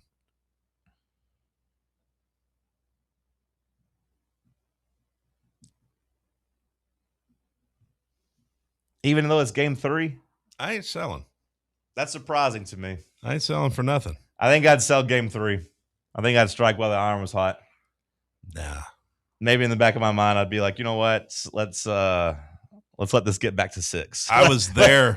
Let's hope this goes 6 games so I can get another game in New York for game 6. Well, then you'd be looking at selling that one. No, too. I'd go for that one. I'd go for that one. That one's do or die. I was there the night the president was there. The night the president saw us beat the hell out of the Spurs in game 3. It'd be cool. It's a lifetime memory. And plus, like we're talking about the tickets that we're referring to, Cody, those are upper level. So like I don't think it's safe to say that if you have season tickets in the upper deck that you're like super well off. I'd say if you're an upper deck, section 400 like we talked about, I'd say that money would mean a lot to you, which is why they're listed for sale. You know what I mean? Yeah. Yeah. The Knicks Spurs game 2 averaged 15.1 million viewers, according to Nielsen, up 72% from last year's finals game 2. It is amazing to me how interesting this series, these finals, like given the NBA's regular season problem, because they do have a regular season problem, but I think you're getting a lot of sports fans now who are tuning into this and really enjoying it, Well, it's funny because the playoffs is kind of another catch-22 where the playoffs are so good that it just really highlights how not good some of the regular season is. I know. So, like, you can come by and, like, Cody has been really into the playoffs and is really into the finals. If you turn on a game next November, you're going to be like, this doesn't feel like the same thing at all. Now, maybe a Knicks game will, especially if they win the title. Like, anytime the Knicks go on the road or the Knicks have a home game, it's going to feel like a big deal. But, yeah, like, that's part of the problem is that the intensity is so much higher in the playoffs that it does hurt the regular season product. We know playoff football is a little bit more aggressive and a little bit more intense, but it doesn't feel like a different sport. You can watch a regular season NFL game and a playoff game, and yeah, the stakes are higher, but it still feels like you're watching the same thing. Well, football's part of their problem. I mean, I don't think many people, unless you're just a diehard true NBA fan, I don't think many people are tuning in November and December and being like, hell yeah, NBA's back. Like, sure, because you got the NFL dominating it and college football. Like, if you're I do think there's people that do it during the week. Now the weekend games, yeah, they get lost. But like Tuesday night, Wednesday night, you're waiting on football to come back. I do think people watch, but yeah, you're right, not as much. Bubba, you had something to say? I was going to ask if y'all think this could be one of the most viewed game 3s in the finals history. Yeah, I would think so. Before this, I would have been Golden State and the Suns, and then also like the Bulls and like the Jazz in the 90s or something like that. Yeah, I would say, Bubba, that it's a pretty safe bet to say this will be the highest watched game 3 at least of the last like 30 years. I mean, since Jordan retired. I mean, we're looking at like 17, 18 million people at least then to break that number. And I think Trump being there gets some of his fan base there and just gets some of the general public at there. least for the opening, yeah, to see if he does anything or they allow him to do anything. Do we have word on where he's going to sit? I assume in a suite. I assume like in a box. Yeah, I don't know. I mean, we haven't seen that confirmed or not, though. I don't know if he's courtside or. I hope they get Barron Trump to suit up, man. Now, I understand James Dolan he and can Trump. handle Wemby. They need somebody to guard Wemby. I understand that that James Dolan and President Trump are boys. I understand there's a relationship there. But, man, you are really testing karma here. You are testing fate. Your team has won 13 games in a row. The one the president shows up, you lose. I'm just saying, like they've the way they've been doing it, they've won a whole bunch of games in a row. They've had parties outside in the street that are now canceled. They can't have the parties outside of MSG. Like you've talked about the city being on fire, the buzz. You're testing fate by bringing in a new variable in here, and one that Cody says is going to be divisive and get booed. Well, I don't think New Yorkers like him. And I mean, I do think it might not be a full-fledged like WWE Hulk Hogan coming out getting booed by everybody at his last go, but there are going to be some boos. Well, it's going to, at the least, it's polarizing. Yeah, it's polarizing. And people, they're testing the vibes. So like James Dolan from that perspective is crazy to me to like roll out this red carpet. I understand, hey, the president wants to come. You want the attention. Well, this guy threw Charles Oakley out of the arena. He don't give a damn. It's James Dolan we're talking about. what I wonder is what happens if he comes out, he gets booed, and the Knicks lose, and next thing you know, like, how do you think Adam Silver feels about that? Because I think we know that the president, he likes attention. We'd all agree on that, right? He loves love. I would say so. He loves admiration, which we all like to be loved. We all want to be admired. I get that, but like, he seems to be pretty spiteful if he doesn't get it. So I'm wondering what happens. Keeping the UFC arena on the lawn. So I'm wondering what happens if he gets booed. And then he comes home and fires off a tweet about how disgusting the NBA is. Well, that's what he'll do. That's right. And how so predictable. Somebody had already found one from 2013. If I'm talking about all the Knicks players and all their nasty tattoos and how like gross they look with all their tattoos. So, well, that's 100% what's going to happen. Yeah, like it seems as if the Knicks lose and he gets booed, we are headed for like a culture war. He tried to take on the NFL. He lost that battle, but like he does well at the Alabama-Georgia game. Yeah. He does well. I don't know how this NBA Finals one's going to go, especially, like I said, with all the pressure on this performance. If the Knicks lose, he's going to get blamed for that. Well, and then, you know, it might be a spiral. Like suddenly it's 2-1. The Spurs got a little momentum. You talk about the weight of the world being on them in Game 3. Imagine how much that weight of the world is going to feel, how heavy it's going to feel if they blow this game and it's 2-1. Hey, I told you last week Spurs in 6. I told you. He said Spurs in 5. I told you to remember that moment when I said Spurs in 5 or 6. Okay, I just want to clarify. You said Spurs in 5. Yeah, I said 5 or 6. Yeah. So remember, I told you that Spurs in 5, 6, or 7 that they were going to win the series. So the Knicks could tonight is the pivotal game for the Knicks. It's either you win a championship tonight or then it becomes I don't know. Not saying they won't win a championship if they lose tonight, but it makes it a series. Oh no! If they lose tonight, the series is back up in the up for grabs. Yeah. Even if they lose tonight and win Game 4, going back to San Antonio up 3-1 is not a foregone conclusion. If the Spurs play better and they'll have home court, in 2 of those 3 games. I know the Knicks just won both games at home, but the series could still flip if they lose tonight. The Spurs are only 2-point underdogs. Could you imagine though? It seems crazy to me. I don't understand who would be taking the Knicks tonight, or excuse me, who would be taking the Spurs tonight against the Knicks. Would the biggest game be if, say, the Spurs win this one, and then they lose the next one? It's 3-1, and then the Spurs win in San Antonio, 3-2, going back to the Garden. That might be the biggest game, like in NBA history. A Game 6 to win the series. The nervous energy in that crowd would be crazy. That the crowd being there, either rooting for a championship or being worried that they're going to blow it would be good TV. So if you're into NBA conspiracy theories and you're into Adam Silver fixing the games, maybe bet the Spurs tonight. One quick thing, you talked about the White House and you talked about the UFC event. I was reading about that over the weekend. Apparently they have a gnat problem. A gnat problem? Yeah, apparently they have a gnat problem. Who left all the fruit out? Playing out in that Washington, D.C. humidity, apparently at night with all those lights that they have to put on for the UFC event, they have discovered that they have a really bad gnat problem with the bugs flying. It's called summer. Yeah, the bugs being outside, and they're worried about the box or the fighters swallowing the gnats and being distracted by them. Oh, that's great. And some have said they should spray pesticide, but then of course you don't. Others have said you shouldn't be fighting outdoors that there's a lot of logistical challenges. The weather is going to be really interesting to see how that's going to affect. Well, they're worried about lightning and storms too, but apparently they can't. They had even talked about maybe putting a roof over the thing and doing like a temporary thing. They're like, no, we got to have the backdrop of the White House and the Washington Monument and everything. So that combined with the 90-degree heat and humidity they're worried about, those fighters gassing out and not being able to have their same. I'd put a clear tarp over it. Yeah, but they don't want to because they want it to be open air and have the pictures. So that's going to be a really interesting. What's next? We're going to play college basketball on a naval ship. No, just outdoors at the Marlins stadium now, in a baseball stadium. Yeah. Summer provides challenges, it's like these music festivals in a way. There's unforeseen circumstances when you got to deal with the weather, the summer storms. Look what happened to poor Morgan Wallen. Yeah, poor guy.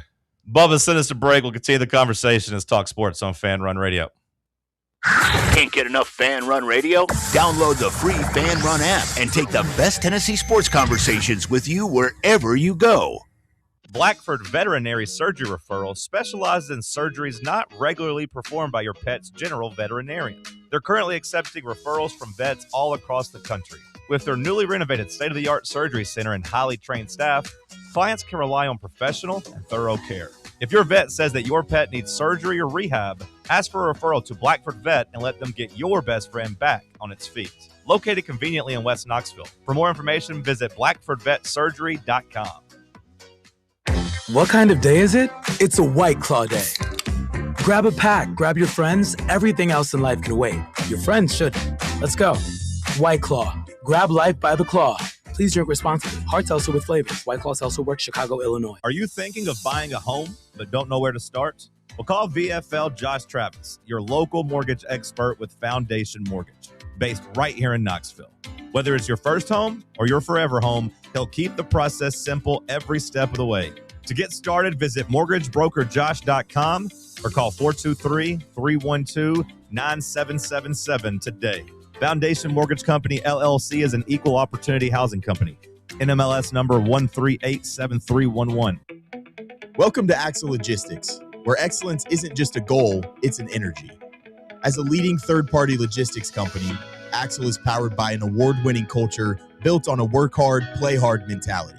Here, the drive for success is contagious and hard work never goes unnoticed. Whether you're just starting out or looking to level up, Axle Logistics is the place to launch your career. Join us and take your ambition to the stars. To learn more, visit axlelogistics.com. Fan Run Radio, the flagship station for Tennessee fans. This ain't no wishy-washy, limp-wristed, kale-eating, half-ass sports radio station. We're your in-your-face, truth-telling, say-it-loud, flag-waving, face-painting, hardcore, bring the noise, causing a ruckus, don't give a damn sports station. Sports talk that doesn't just hang up and listen. For the fans. This is Fan Run Radio. Get some.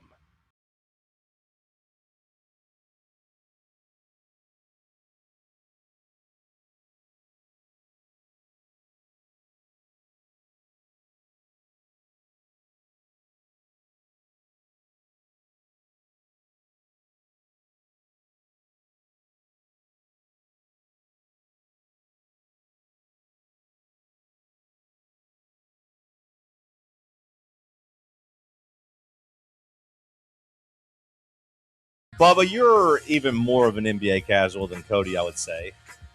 Do you have any interest in tonight's Game 3? I will, because it will be one of the only major sporting events on. Yeah. Because with NHL they got the day off for travel and such. So sure. Yeah, I mean, I'll be watching it. No college baseball. Who are you rooting for? Who's currently down in the series? Troy. You kidding me? You don't even know what the damn series is? Is it 2-0 Knicks? 2-0 Knicks. Wait, did you say baseball? No, he was talking about this damn NBA finals. Oh, I want it to be Knicks in 4 because of the tarot girl that I follow on Instagram. She said Knicks in 4? She went to a tarot reading and she's like, I just want you to tell me about the Knicks, what's going to happen. And the woman said, oh, I got the reading, Knicks in 4. And she said, all right, you heard it here first. And I want her to be right. Was she hot? She's off-putting. Okay, so hot. You could have gotten 16-1 on the Knicks sweeping. But I want her to be right, though. I hope she gambled on it. I'm a little worried about the Wemby narrative. What do you mean by that? The crowning him as the highs were so high after they beat Oklahoma City. Sure. It was, oh my God, this guy's unbelievable. He's the future of the league. It's Wembanyama's league. It's his NBA. Are you getting ready to turn on him? I'm not turning on him. I'm worried about the media turning on him, because all I heard over the weekend was how Karl Anthony Towns is kind of working his ass. I mean, Karl Anthony Towns is working his ass. And it's just glass half he's empty. young, though. He's young. Yeah, it's just glass half empty versus glass half full. Like, I don't think we're going to be too tough on Big Vic. A, because we know what's coming. But B, we also know that like we don't ask our 22-year-olds to win championships. Now it sucks for him that he's not going to be able to ever be the greatest of all time because he lost in the finals at the age of 22. Well, Shaq lost his first finals. Sure, not the GOAT. But from an NBA standpoint, or from a narrative standpoint, I think you want Wemby to win it young. You want him to win his first finals.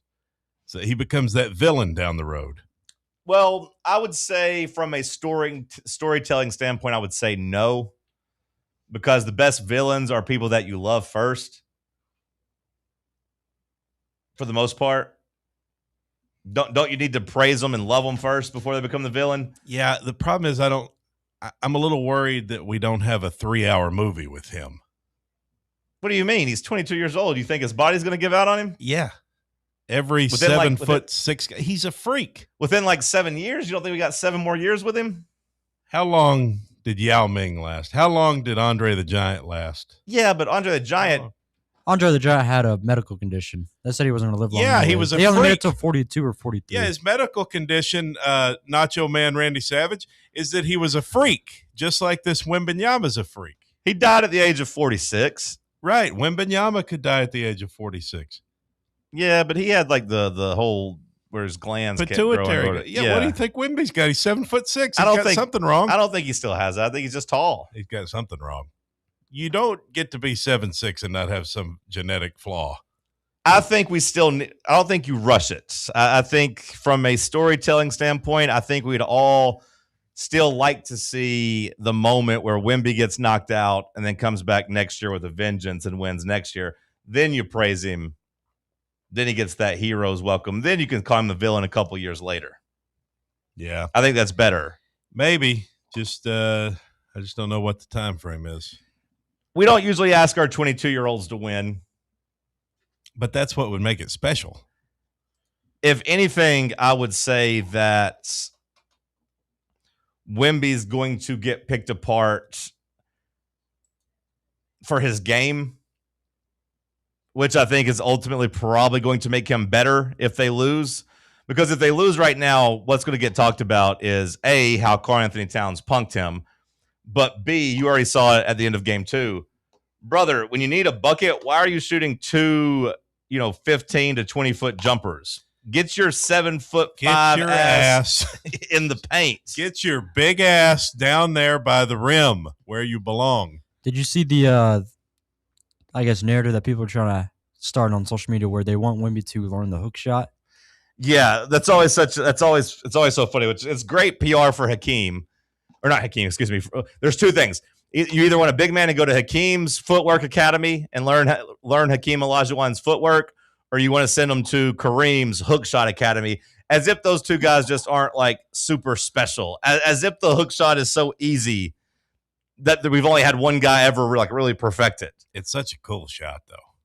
It is. It is. It's such a cool shot to watch. It's just that old school NBA, man. Love that.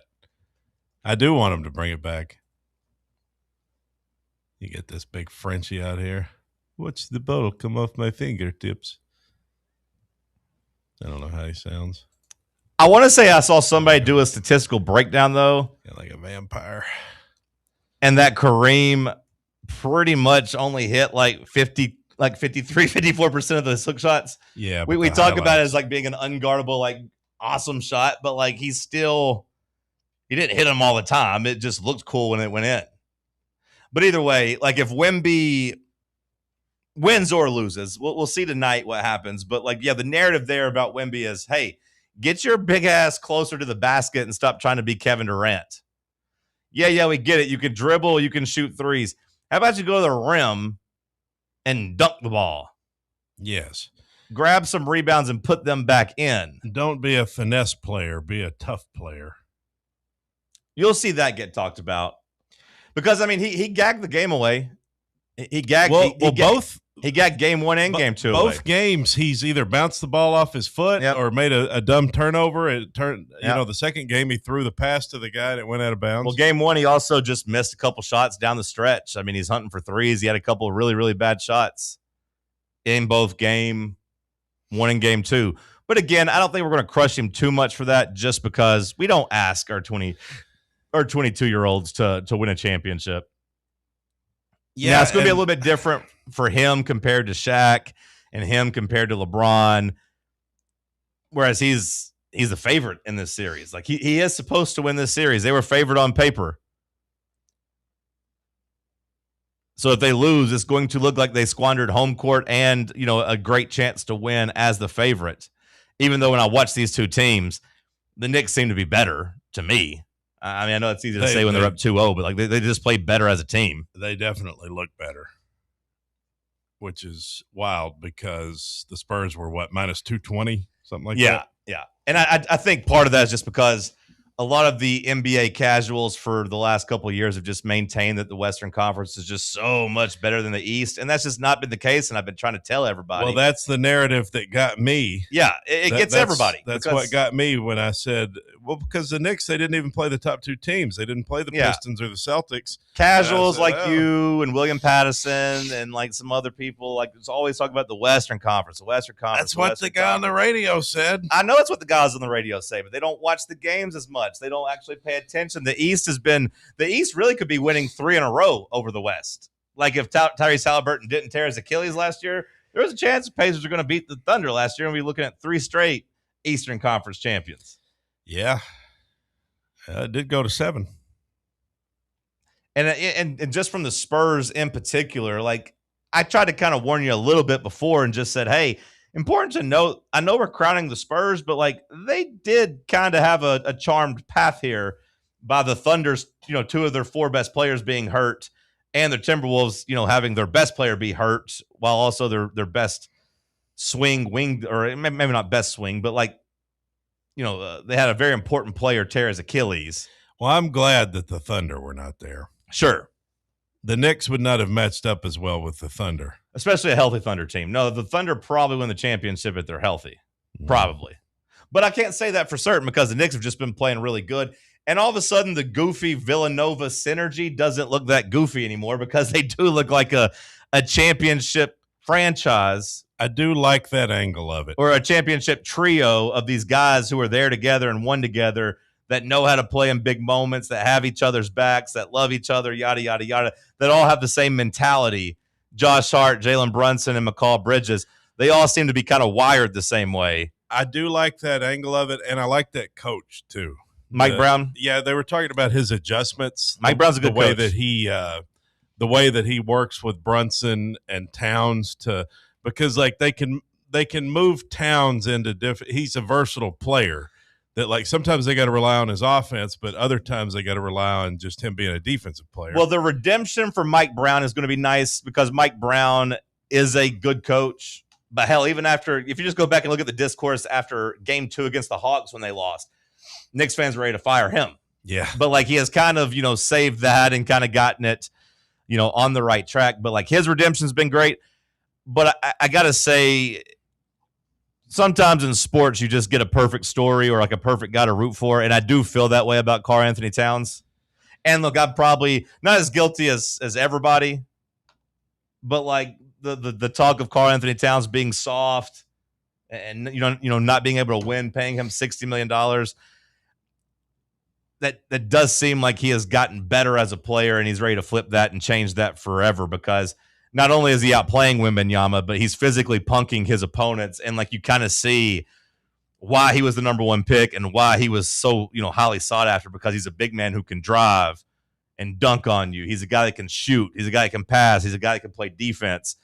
And it took him 10 years, but it does feel like he's finally putting all that together. And on top of it, by all accounts, he's like the nicest human in the NBA. And kind Towns? of, and super easy to root for. Okay. And he's able to, after the game, he lost his mom during COVID. I don't know if you've seen that story at all. Like his mom. Did Rudy Gobert do it? No, but it was an interesting locker room wrinkle because they were on the same, like Timberwolves. I don't think Gobert was with the Timberwolves at that point. He was still with the Jazz. They played together there, but they played together with the Timberwolves shortly after that. They weren't there at the same time, but like they had to share a locker room for a couple years after that. Whereas Gobert made fun of COVID and kind of brought it on to the NBA, and then Towns lost like 2 family members. I want to say his mom and like either his aunt or his grandma both died of COVID during that time. Yeah, it's rough. But after the game, they get the last stop, and he's like looking up to the heavens, and then he's giving us a post-game press conference saying that he was praying to her and that she's always with him, and just seeing the beauty in that, and yada yada yada. There's other stories that have been uncovered about him, about him just being a great person. There's a famous, Minnesota's biggest beat writer talks about how Karl Anthony Towns was his daughter and son's favorite player, and how they cried, when he got traded. And the reporter says he texted Kat, like, hey, my kids are going to be devastated. Good luck. Pleasure rooting for you. Pleasure covering you. And Towns is like, where are you guys going to be today? And the guy's like, at her soccer game. And it was like a 45-minute drive. But said Towns showed up to like watch her play soccer that day, like, an hour away to. Yo, girl, can I get your number? No, she's like 6 or 7. Like it wasn't that. But basically because like that was her favorite player. He was her favorite player, so he showed up to say goodbye and like have a special moment with her and all the kids. That's but just cool. A lot of talk about Towns just being like a solid person. So like I've really enjoyed watching him kind of morph into maybe a finals MVP. Do you sometimes feel like the bar is kind of low for pro athletes when you look at some of the bad stuff, the domestic violence and stuff? Well, hey, just go visit a couple of sick kids and everybody will think you're a good guy. I think going to visit 6 kids is nice too, because not something that I would necessarily want to do. But like I think it's important just in any walk when people go out of their way and they don't need to do nice things for people. That's why I volunteer down at the homeless shelter. I'm down there all the time helping those people out, and I don't talk about it. Nobody knows I'm there. I don't, want credit for it or anything like that. So I don't speak on it publicly, but I volunteer all the time. I thought you were just looking for some free food. Do you give them free rides? Hour 2 in the books. We'll kick off hour 3 with some headlines. Stick with us. Check out our new and improved website at fanrunradio.com. Are you ready for the start of a new season? Maybe looking for your team to go on a tournament run? Get game day ready with Crumble. Head on over to your nearest location and pick up 12 pre-selected cookies plus exclusive toppers. When you're looking for dessert options, there's no question about who you should call on. Our listeners already know. Last year, the Dubai chocolate was a home run, along with the brownie batter. Oreo crumb was another crowd favorite. What new flavor will set the standard this season? If you're in the Knoxville area, there are 3 locations ready to serve you: Clinton Highway, Parkside Drive, and Maryville. Download the Crumble app to build your best lineup and vote on the best combos. You can even put your bid in to request a new flavor. Order in the app and slide on over to your nearest location. Tell them Fan Run sent you, and as always, it's for the fans, by the fans. Don't miss the cookies. Hi, this is Dr. Stephen Malone at Knoxville Smiles. Has it been a while since your last dental visit? If so, I'd like to invite you to come see us. At Knoxville Smiles, it's our vision to provide the best dental care in town in a relaxed, friendly environment. So if it's been a while and you've been putting it off, don't wait any longer. Come see us at Knoxville Smiles. You can schedule an appointment online at knoxvillesmiles.com or by phone at 865-539-1776. What kind of day is it? It's a White Claw day. Grab a pack, grab your friends. Everything else in life can wait. Your friends shouldn't. Let's go. White Claw. Grab life by the claw. Please drink responsibly. Hard seltzer with flavors. White Claw Seltzer Works, Chicago, Illinois.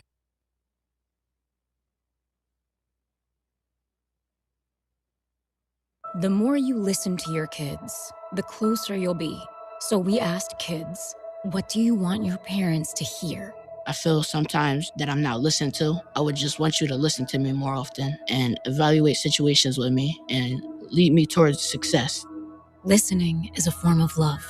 Find resources to help you support your kids and their emotional well-being at soundidouttogether.org. That's soundidouttogether.org. Brought to you by the Ad Council and Pivotal. Running a business, coaching a team, planning your next big event, you need more than just gear. You need SM Athletics and Logo Solutions. Custom uniforms, branded apparel, promotional products, done right, done fast, and built to show off your brand with pride. From local businesses to high schools to major universities, SM Athletics is trusted by winners. Get real service, get real quality, get noticed.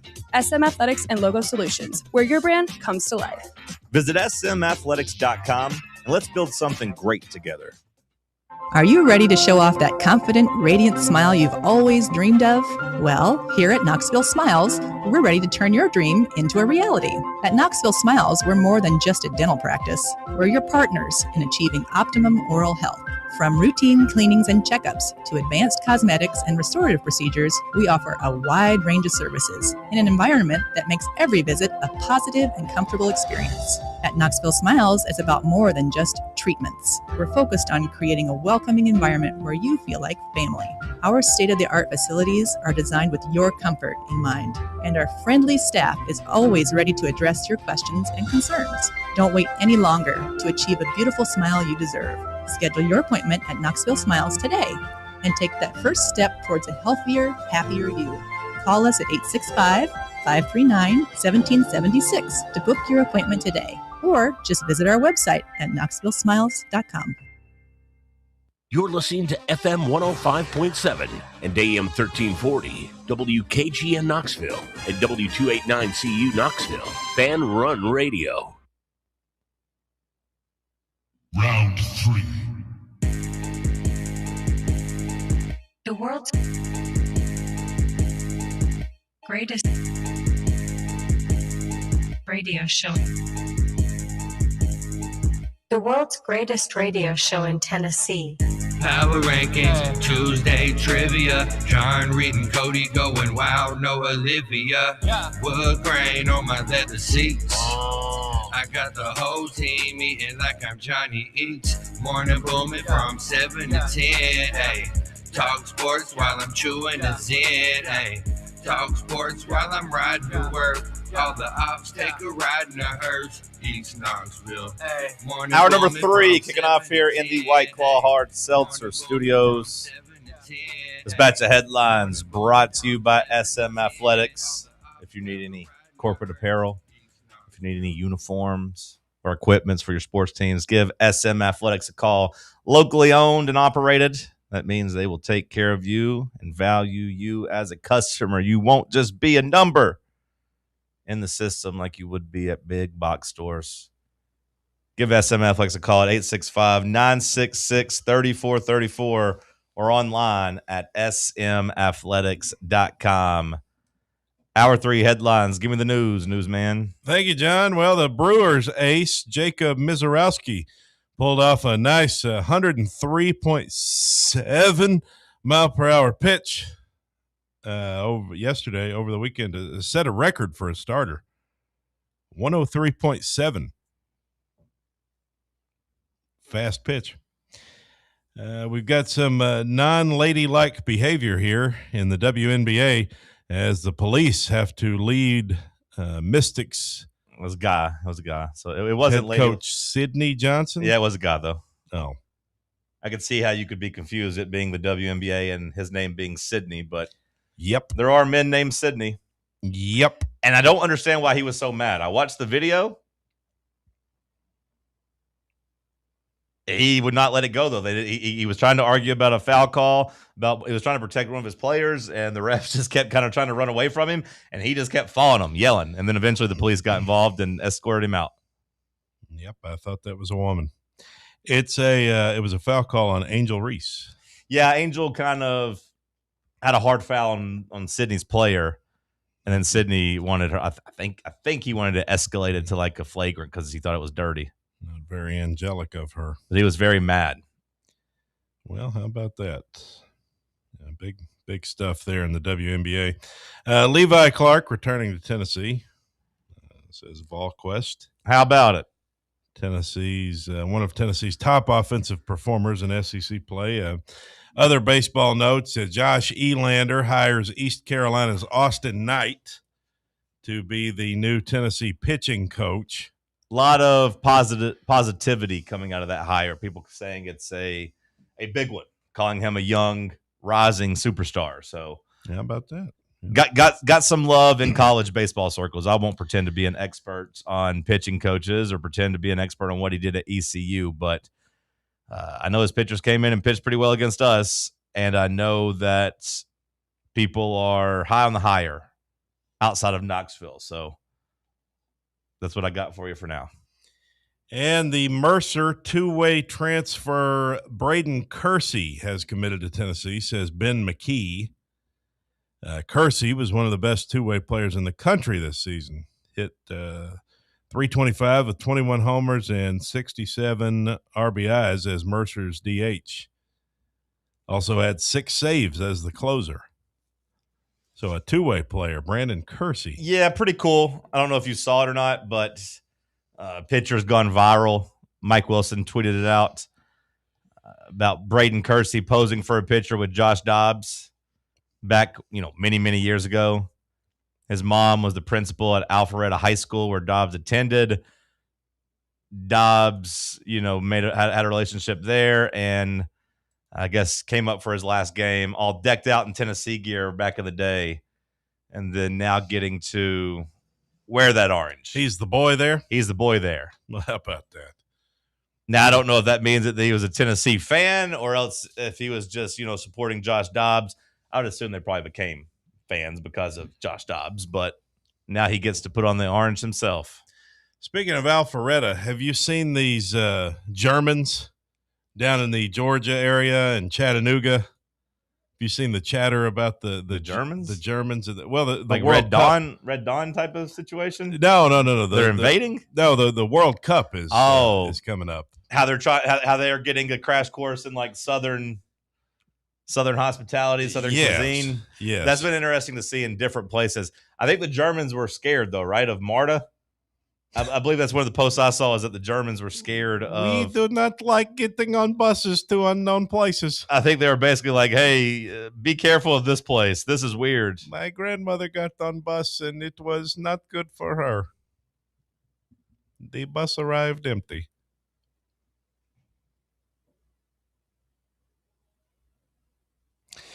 The Dodgers' Blake Treinen made a bold statement by not wearing the Pride Night hat that the Dodgers provided for him. He said, nope, not wearing your stupid rainbow hat. I will be wearing my Dodger blue. It's one of those things that, like, I don't think you should have to wear the hat if you don't want to. Mookie Betts and manager Dave Roberts did wear the LGBTQ pride hats. Yeah, I feel like, the way it made it sounds like everyone did except this guy's the way they made it sound in the story. But it's part of the uniform, man. It's like they were to wear alternates. Like, all right, we're going to wear, our City Connect jerseys. And one that's like, actually, I just want to wear my regular jersey. Well, it is, but it isn't in the sense that, like, it's a hat and not like a jersey that's very visible. Like, Vols they got the smoky, uniforms, whatever. Guys like, you know what? I actually like having the orange and white helmet. Let me just do that and not wear the, whatever we got going on there. On one hand, I agree, Bubba, but on the other hand, if, you're in the stands and you see a player wearing a different helmet or a different colored jersey, that would stand out. Whereas in this situation, I think that if no one made a big deal about this, the vast majority of people that watch the game. But they noticed it, though. If you look around, let's say you're on third base side and you're just like, okay, he's pitching. His hat looks a little bit different. What's going on there? Well, sure. But like someone noticed it, but that doesn't mean that the intentions were in the right place. Like it could have been someone noticing it to try to cause a controversy of looking antennas up to see if everyone was going to wear the hat. Well, the guy wanted the controversy from the beginning by picking and choosing to wear the different hat. Or he wanted to just not feel like he was having his beliefs, impeded on. I hope they fine him $50,000 minimum. Oh, come on. That's a little strong. John Cena buffet he never turned down.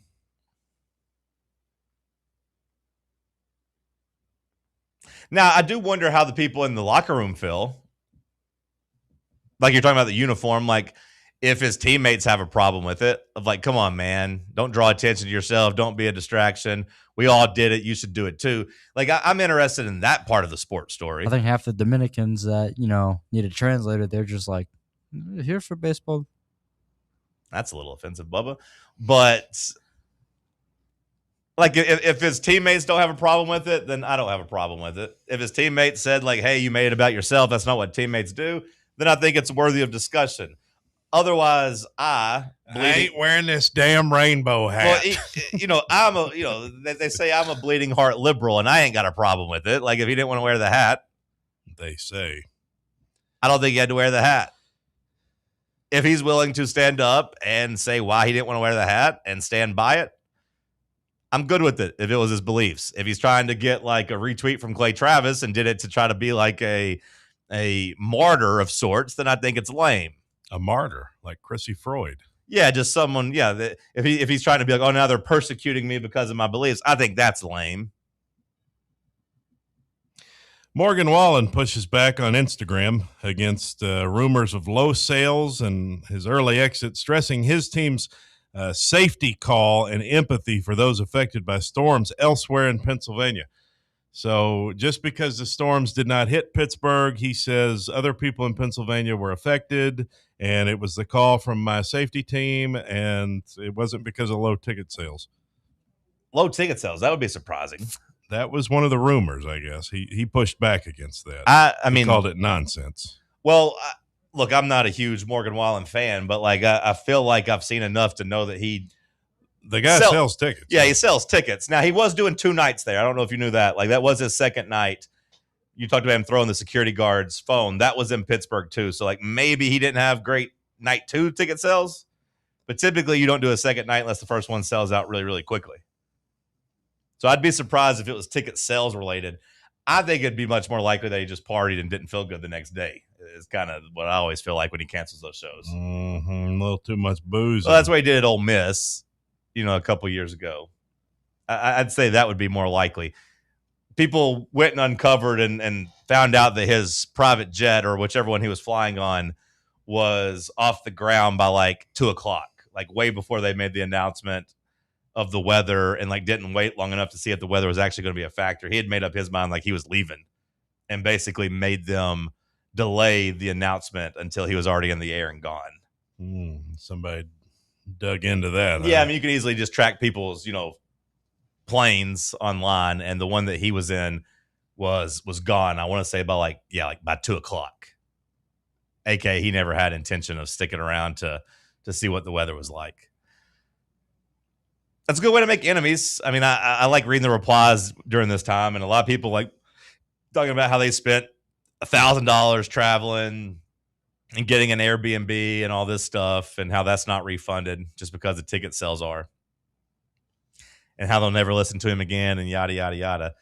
And I do wonder, like, if that actually, like, if people stand by that, or the next time he releases music, they're just like, oh, I like this song, I like this, I'm going to listen to this. But people were very upset. You plan your whole weekend around stuff like that, and then it gets blown up. Mm-hmm. Yeah, it's tough. Jacoby Brissett he will report to Cardinals minicamp. I do appreciate that he's like, you know what, I really want a new contract, and I need some more money, but at the same time, I don't have enough leverage to really set out and be fined money. I haven't made that much money in my career. I better be careful here. I feel like this might be the saddest contract holdout of all time. Jacoby Brissett, brother, really? You think the Cardinals, who don't even want to win this year, can't survive without you? Really? Because that seems a little far-fetched, because the Cardinals aren't even trying to win this year. They want to get a first. I mean, they got what, Carson Beck now? Like, you might not even be, what are you holding out for? Like, Carson Beck might take your job from the get-go. If you're him and you want to have leverage, now's not the time. They could go to your cheap rookie, because I don't think they really care about Carson Beck either. I think they'd be completely content if Carson Beck started all year, went 2-15, and they get the number 1 pick and can draft Arch Manning or whoever next year. So it may not work out for him. Yeah, so he's like, all right, I'll show back up to work. You guys may have discussed this Friday. You didn't listen? No, the Tennessee and Florida State in the ACC SEC Challenge. Yep, we talked about it, but you can give me your thoughts if you want. I don't have any. Greg Sankey scoffing at the notion of an SEC Big Ten Super League. He scoffed at it? He scoffed at it, the notion of a Super League. For what reason? Not consistent with the truth. Let's see. He did an interview outlining the reasons the SEC doesn't support the bipartisan bill. Said there are 12 big buckets of issues the SEC needs to analyze in the bill. I don't know.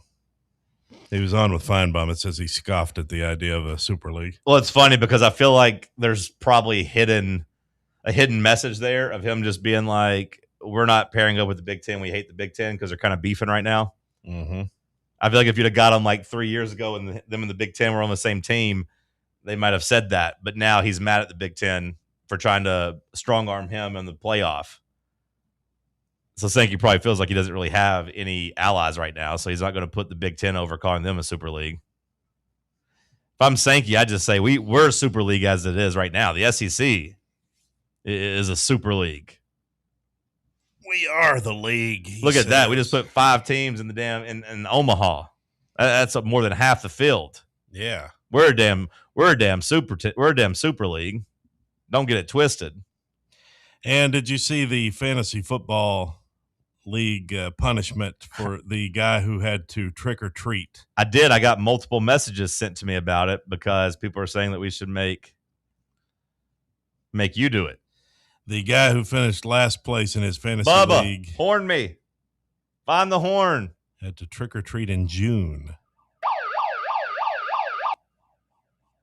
Texas Tech quarterback Brendan Sorsby has been granted a preliminary injunction against the NCAA and is eligible for the 2026 season.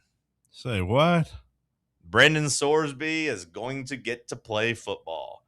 That is gross. How did this happen? They got the judge to rule in their favor. Some crooked judge? Yep. There's got to be some insider stuff happening. I mean, 100% is insider stuff happening. They had a Texas Tech judge. I mean, that's what we tried to do in Knoxville with Joey Aguilar, but our judge was like, actually, no, we're not going to do this. They couldn't take him out of the video game that they just made. Our guy had to be Mr. Judicial System. Yeah, our judge said, actually, we're going to do what's right, and I'm going to do the honorable thing and deny Joey Aguilar. Whereas Texas Tech is just like, yeah, we're good. The judge is like, I don't care. I don't know how old he is or how old the judge, whatever, but maybe he's like, I'm getting set to retire in a couple of years. I want to make sure I'm good here in Lubbock. I want my people to take care of me. This is gross. This is gross. I don't think he should be allowed to play. I am almost always on the side of the athletes. Now is not the time. I am firmly on the side of the NCAA here, and they still lose. Somehow we remain the only team that can't beat the NCAA. That's crazy.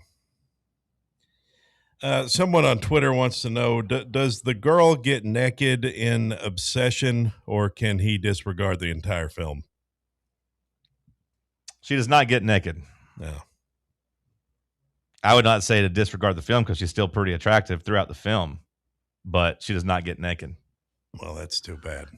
How does this megaphone work? Oh. Just like that. Hey. This guy. Look how beautiful they are, though. This guy over here. Is that the Obsession both actress? Both of them. Yeah. There's two girls in it? Yeah. Oh, yeah. wow. Yeah. What are you doing with that megaphone there? Old beautiful women. Old Roman Reigns dollar bills down at the Burger King value menu. We'll talk some more Brendan Ramen Sorsby Reigns coming up next. Ramen, that's better. Good job, Bubba. What about pork reigns? I think it's Rhines. I know, but I liked his Ramen Reigns. Okay, that's pretty good. All good right. Stuff. What about? I just kept coming back to Gravy Guerrero. That's all I kept coming back to. What about Gravy Guerrero, Bubba? Is that a good one? That works too. Crusty Roads. Crusty Roads. Crusty Roads, yeah. That's good. No good on the Gravy Guerrero. Okay. Murder in that Golden Corral buffet like Chris Benoit murdered his family. What about Andre the Giant Ass? Okay. Yeah, good. Yeah. What about the Big Slow? Yeah. Yeah. I like it. Okay. I like it. Yeah. All right. What about Shawn Michaels, the heart attack kid? Hey, now we're talking. This guy's cooking. Stick with us. Let's talk sports on Fan Run Radio. For the fans, by the fans.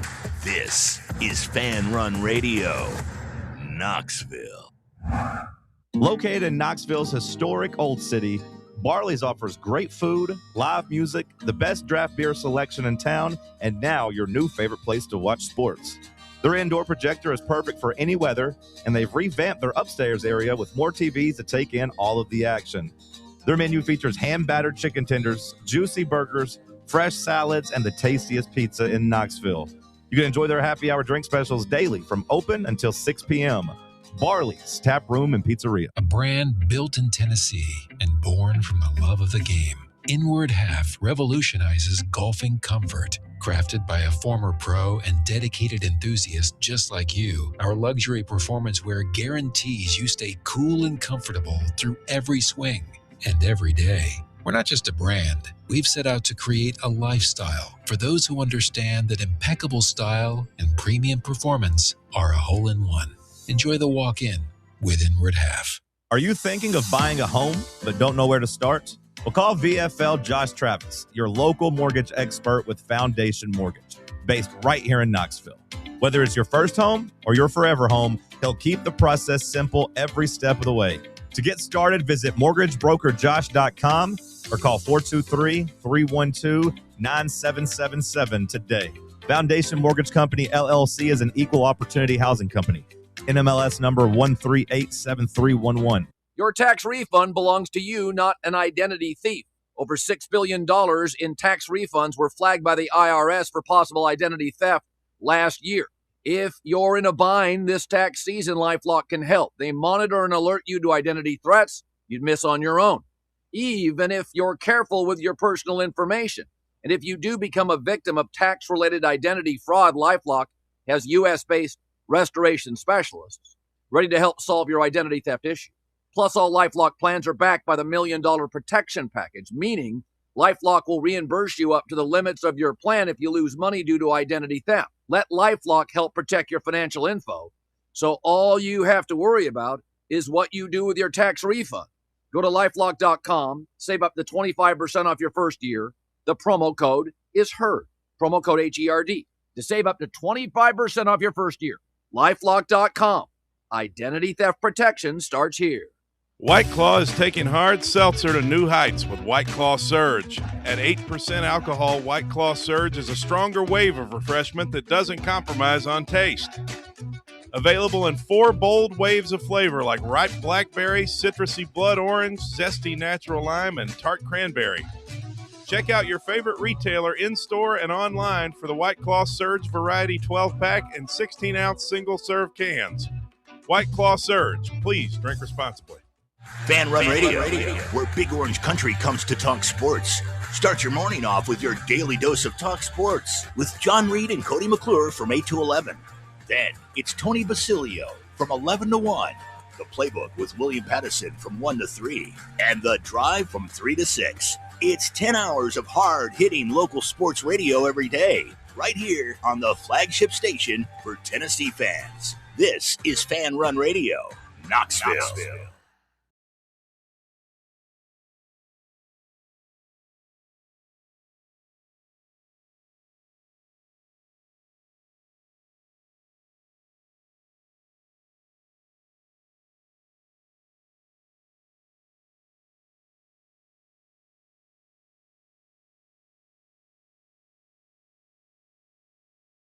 Be ruled eligible. We'll talk about that in a little bit, but let's check in on the YouTube chat. Fan Run TV, Fan Run Sports. Make sure you give us a like, give us a subscription, all those good things. What's the audience saying? We got a couple of comments for Bubba's wrestler gimmick. Oh, Jimmy Uslow. And then going back to The Undertaker, I thought this one was good. Cinnabundertaker. Cinnabunna? Wait, what? Cinnabundertaker. You know, a Cinnabun? You never had a Cinnabun?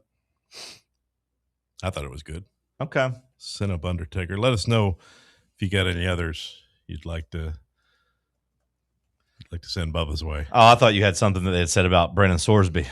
No. Sorry, Bubba. I thought he was trying to give us something. No, I think the Supreme Court needs to step in. That's what I think.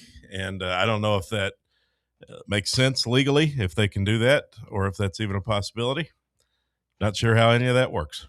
This seems gross. Yeah. This seems gross. And like I said, I'm not one that usually gets all caught up on the morality of sports.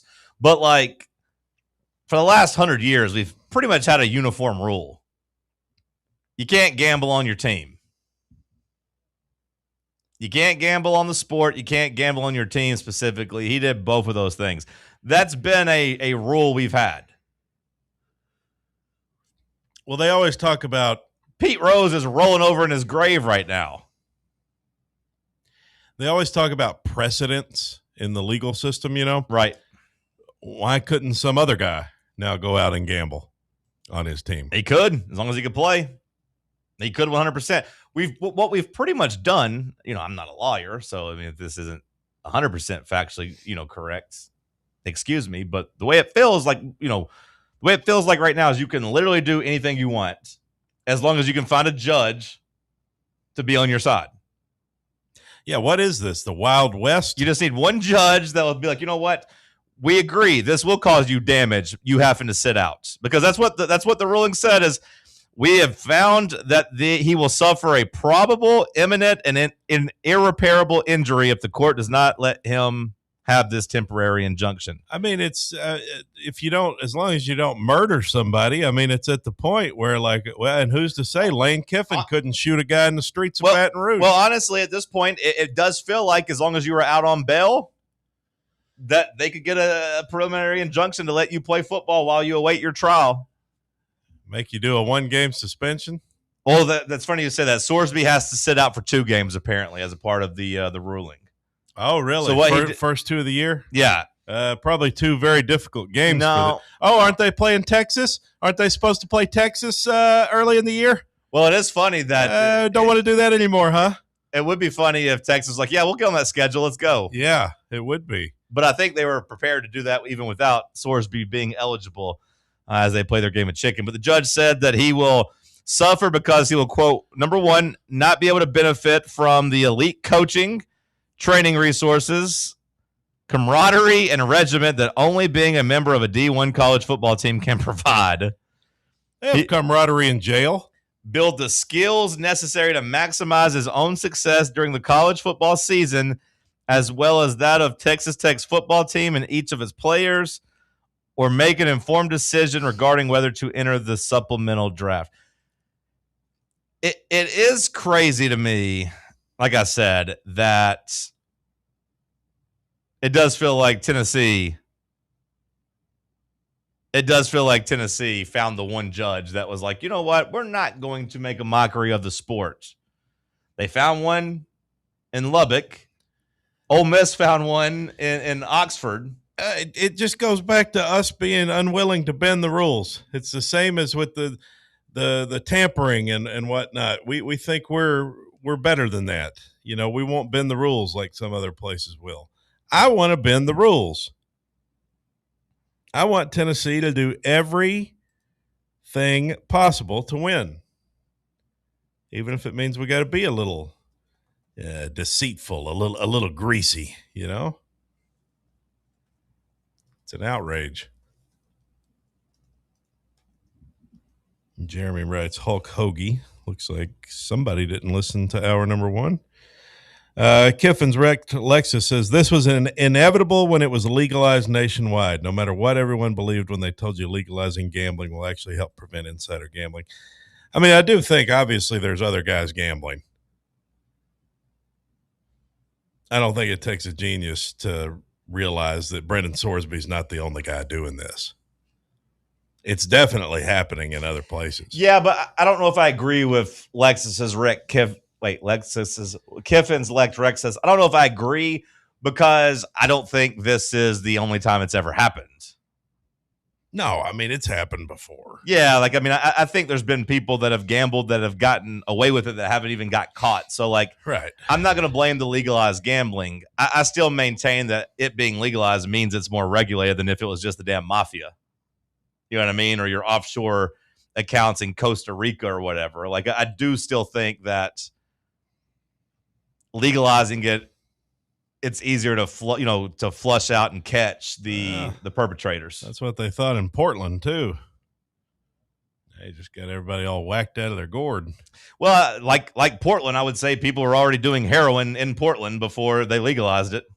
In their defense, it is easy to spot the heroin addict. Yeah. He's typically slumped over. What if I was on heroin during the show and I just... Well, there would be something to... what if? I do think there's something to the idea of, like, hey, if you are addicted to heroin, let's send you to rehab or a treatment center versus to prison. But either way, that's neither here nor there. I just don't agree with the take that, like, the legalized gambling opened this up. Now, it might have made it easier for Brendan Sorsby to gamble. So if you want to talk about the slippery slope, I definitely think legalized gambling is a net negative for the country. But like I said, people have been wanting to gamble. Does Texas Tech have a sponsorship with any type of gambling platform? I still don't think colleges are allowed to do that. At least in my understanding, I don't think they are. What about? I know Tennessee kind of skirted the rules with the casino. Like we had like the Harris Cherokee was doing something like with something at Tennessee last year. What about sports predictions? Well, we'll see, I guess. So far, we still haven't had anybody take the Kalshi money at the college level. Buffet Bagwell. R.I.P. Damn, he was one of my favorites growing up for some reason. I don't know why, but I just liked him. You like that big buff guy? No, I didn't like Big Papa Pump. I didn't like Scott Steiner. I think that's why I like Buff Bagwell, is because they were like in a crew for a little bit, and I preferred Buff to him. But either way, I'm a big booty daddy. Did he get into pornography, or am I wrong? Who? Scott Steiner? No, Buff Bagwell. I'm about to find out. Be careful what you Google. Or, Mr. Mysterio, be all right. Either way. This is going to sound dramatic, and they're not going to do it. But, like, Texas Tech should be above this. Like, Texas Tech's going to take their quarterback and run with it. I know that, but Texas Tech should be like, nah, we're not selling our soul to this level. I think this is on brand for them. No, it is. And like I said, they're not going to do it. It's fine. But, like, there has to be something bigger than just winning games. It's Texas, man. It is. And like I said, I know it sounds corny. We're going to rule in your favor. Yeah. I know it's corny to say that or to, like, actually, like, get super fired up about this, but you're talking about a place where it rains mud. Where Mike Leach coach, man. Wreck 'em Tech. Yeah, I don't know. It does seem gross, but just given our how we've always done things in sports. Yeah, like I said, we've had a rule for basically 150 years, going back to Joe, Shoeless Joe, going back to Pete Rose. We've pretty much had that rule of like, hey, you gamble, man, you're gone. You gamble in your own sport, you're blackballed. You're ostracized. Now it's like, you know what? No big deal. You talk about precedent. I mean, you're 100% right. I don't know if I am or not. No, I mean, I think you are. I think this, I mean, it's still going to be decided in actual courtrooms and whatever, but like, if a player in Knoxville was to get caught gambling, he'd be in prison. Yeah, maybe Knoxville's not the right. We will not bend the rules. If he was in Tuscaloosa and got caught gambling on his team, what would stop him now from going to the courtroom and citing what happened with Brendan Sorsby and saying, "Hey, it's not fair." No fair. He got to play. Why not me? Yeah. Which is probably how Joey Aguilar felt about, like, Diego Pavia and Trinidad Chambliss and all those guys. I think it's how our coaching staff felt too. I think we thought we were going to get Joey back. Turns out we had an honorable judge. So I haven't found anything about Buff doing the deeds like that, but he was a male escort for a period of time. Okay, then maybe that was it. Maybe a gigolo. Yeah, he was just a gigolo. Then he was in a wheelchair towards the end of his life. I knew that something happened to him. Also, Texas Tech probably going to end up buying Florida State's star softball shortstop. Okay. She's entering the transfer portal, so. Whatever. I'm not going to get fired up with them buying softball players, but I will get fired up that they're just going to play Sorsby. I was glad to. I was glad to see Texas beat them. Yeah. I actually was kind of rooting against their softball team. Yeah, that's fair. I thought I would root harder for Texas Tech. I bet on them game 1. They lost. I didn't bother betting on them game 2, and I was fine with Texas winning. I'm going to root against them in football, too. I don't like the new era where you can just buy players. I know it's just the norm now. It just feels grosser from Texas Tech. Well, this makes it worse. This makes it worse for me. Like the Cody Campbell buying, I didn't have a huge problem with it last year, although I knew that we were headed for it being a problem. And then you look at them in the transfer portal this cycle, and they're just buying, a lot of good players. And I knew it was going to be kind of annoying, like you talk about with Big Vic becoming a villain. Like they became a villain for me very quickly. But to me, this is gasoline on the fire. And I think it will be for a lot of people. I think a lot of people feel this way, that Brendan Sorsby should not be eligible. So them playing him and getting him back, I do think makes them very hateable across the entire sport. Well, especially when they're just going to run through their schedule and win every game by 2 touchdowns against these inferior teams and just ease right into the playoffs with a nice high seed. 100%. And then we're just going to have to root against them in January. Like I wasn't rooting against them in the playoff this go around. Their quarterback just sucked, and it was terrible trying to watch them manufacture some offense against Oregon. I thought they should have beat Oregon. It's frustrating as a Tennessee fan to me that we're doing things the right way, because Texas Tech obviously bends the rules. Lane Kiffin bends the rules. I mean, hell, Miami. Look at Miami. They were in the same boat as us, basically, there with no quarterback, and they said, okay, we'll go get the kid at Duke. We're going to go to Tampa. Yeah, and we just – it's like we're unwilling to do any of that, so we're just going to roll with our true freshmen, and maybe that'll pay off. I'm not going to blame Tennessee for the judge's ruling. I don't think that's fair. I don't think it's Josh Heupel and Tennessee's fault that they couldn't get a judge to be on their side. I think it is Tennessee's fault they couldn't get a judge on their side. What do you mean? You think they should risk power? You think they should risk I assume criminal charges? There's for robbing? Corruption in politics all the time. You got to use your power, man. Bring out the honorable Smokey the Fourth. Not for Joey Aguilar. Not for Joey Aguilar. Yeah. I'm not ordering the code red or risking all this falling apart for a quarterback that couldn't beat a team with a winning record. Sorry. The honorable Jim Fulmer here. Now, over court. Now, I will say, if you're Texas Tech, you probably feel like Brendan Sorsby is the difference between you competing for a national championship or not. So maybe it is risk, throwing your morals to the side and going all in. I don't personally think that Joey Aguilar was worth that for Tennessee. Even during the case when the lawyer's like, "Come on, guys, where do we draw the line?" I was like, you know what, this is actually a pretty good point. He's like, we're Tennessee. We should be above this. We should be above cheating like all the other schools and doing this. We should be above That's basically what Danny White said. He came out and said that. We're on this moral high horse. Well, and there's no morals in today's college athletics. There's not. But at the time when the NCAA's lawyer was saying that, I was like, you know what? I kind of agree. If we're going to cheat, let's do it for a big-time 5-star. If we're going to cheat, let's do it for a guy that's going to actually be a difference maker. Let's not sell our soul for Joey Aguilar. Yeah, I mean, I get that when you're saying it's Joey Aguilar. Yeah. It's not like he was a Heisman contender or anything, but Ole Miss selling their soul for Trinidad when they feel like they could win a championship, or Texas Tech doing it for Sorsby is still gross to me. But at least I think the payoff could be higher. If Joey Aguilar was here, I'd be less excited for the football season. Let's take Legend Bay to court. For what reason? Just to get rid of him? Nah, bring him back to Tennessee. I don't want to bring him back. Said, sorry, bud, you can't commit there. We've already got one guy who doesn't want to play, who's, I guess, going to suit up. I don't know. Any updates on Chaz Coleman?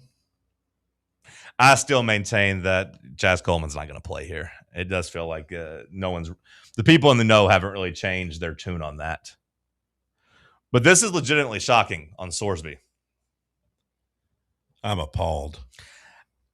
I usually don't get this fired up and be appalled by things like this because I don't really go to sports for morality. But I am kind of appalled by this, to be honest. Like, I do think this is gross and honestly just shocking to me because I do think now they lose the ability to punish people for gambling.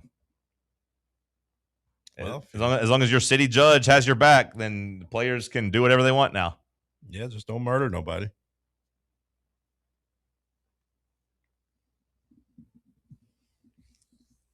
Maybe there will be karma. Well, like I said, there's going to be karma, and maybe he'll tear his ACL against Abilene Christian. Oh wait, well no, he's not going to play that one, but against Baylor or Kansas State or whoever it is. I just can't wait for game day or Big Noon to give us the heartwarming story about how he overcame this adversity. Tom Rinaldi. And then give us their, we've got Texas 7.5-point favorites over, Ole Miss today. Yeah, Tom Rinaldi. It won't be Tom Rinaldi. I think he works for Fox now. Well, I said Big Noon too, so I was just going to roll with it. Equivalent of, yeah. I don't know if they do that on game day anymore, but Tom Rinaldi still's got the tearjerker. They're going to talk about the adversity he had to overcome. And then he's going to do the whole, like, I'm reformed. I went to gambling rehab. This is bad. Now, that's going to be equally as annoying, too. What if he just can't quit? What if he just keeps gambling? Brendan, we got you eligible. And you're out here gambling on cricket? Just for 3 months, bro. For 3 months, just don't gamble. Just relax. Although now he's got a free reign to do it. He can do it every once. Yeah, he's got a preliminary injunction. Taking Ukraine over Romania. The World Cup. You mean to tell me you don't think he's going to bet on the World Cup? The World Cup. How could you not? There's going to be so many matches to gamble on. He's got to at least sprinkle U.S. to win the group, right? I just love the rush.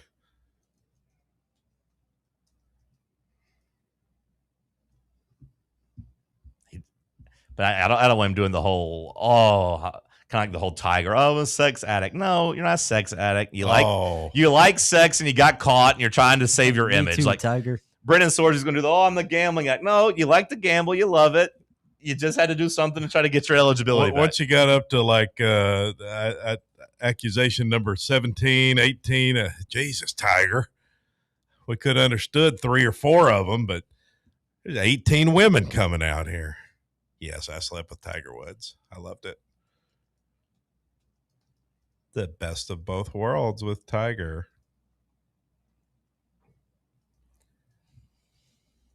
But think about all he turned down.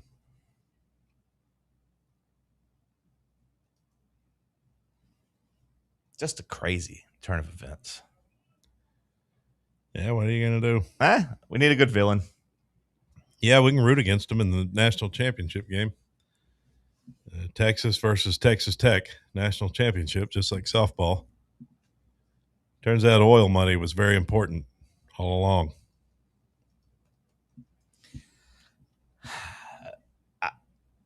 I do wonder if this judge, I mean, there's nothing that can really happen to him, right? This judge just gets to be a legend, right? Like locally now, like it's not like he can like get his like license or whatever you have. It's not gonna get revoked. Like no one's gonna be like, bro, this is not justice. You lose your job now. He just gets to be a hero. I don't know the system. I don't know if he can be held in contempt. Can a judge be held in contempt? I don't think so. It's his courtroom. Can the Supreme Court step in? I don't know. Can President Trump do something? That would be interesting. He's too busy going to the next game. Couldn't make his boy's wedding, but he's going to make this next game. What a crazy world.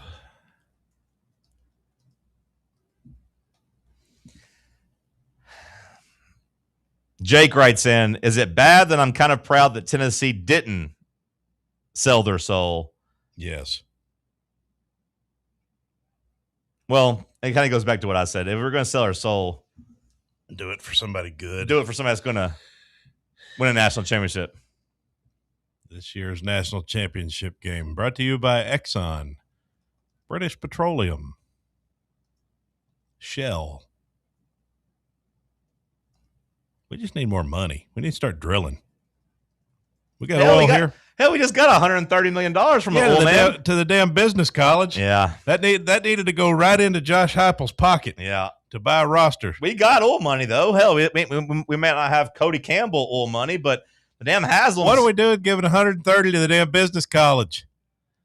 Give it to Danny Yeah, White. those kids just use AI anyways. They ain't doing their work. Give it to Danny White. He'll do the right thing with it. I did wonder how like the fans of the Milwaukee Bucks and the Cleveland Browns felt about that, because he owns both of them. The Bucks are trying to trade Giannis, and the Browns just traded Myles Garrett. And then their owner gave $130 million to a business school. Like, save the money we needed for the luxury tax. We needed to try to buy players. We needed to try to build this roster out. Quit giving your money away. Why do they need money? It's already the Haslam College of Business. You've already got your name on it. I guess that's why they wanted to make sure it's good.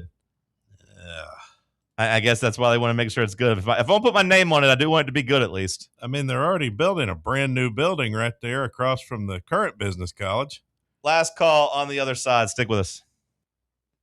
Big Orange Country's home for sports. This is Fan Run Radio. Located in Knoxville's historic Old City, Barley's offers great food, live music, the best draft beer selection in town, and now your new favorite place to watch sports. Their indoor projector is perfect for any weather, and they've revamped their upstairs area with more TVs to take in all of the action. Their menu features hand-battered chicken tenders, juicy burgers, fresh salads, and the tastiest pizza in Knoxville.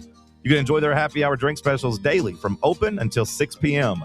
Barley's Tap Room and Pizzeria. Is your yard starting to look more wild than welcoming? Yeah, don't let your landscape be that house on the block.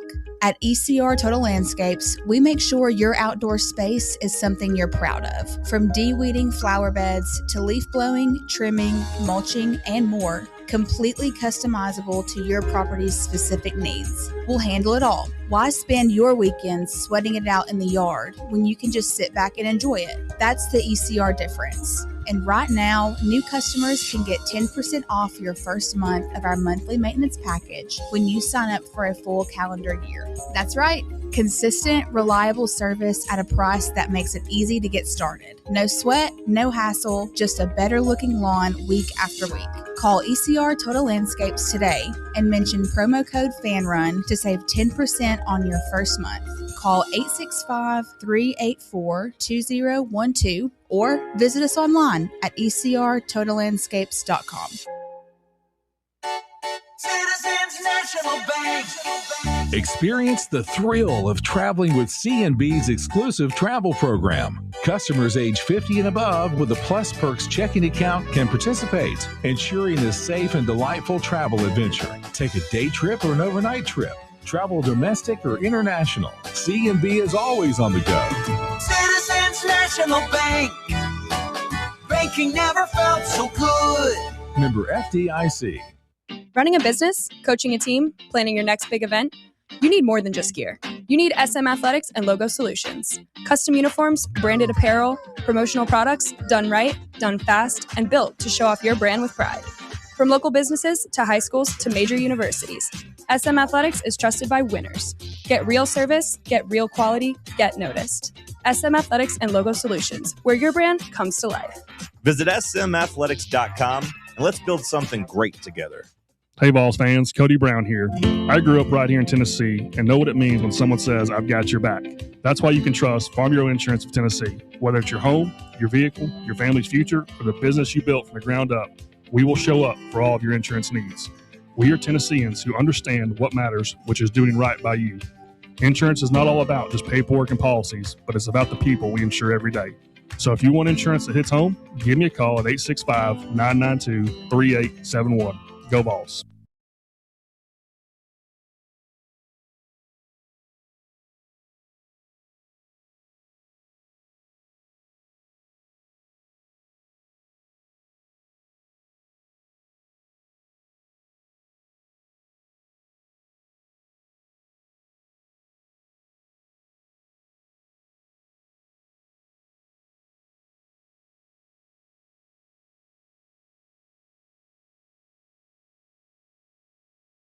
here on the program.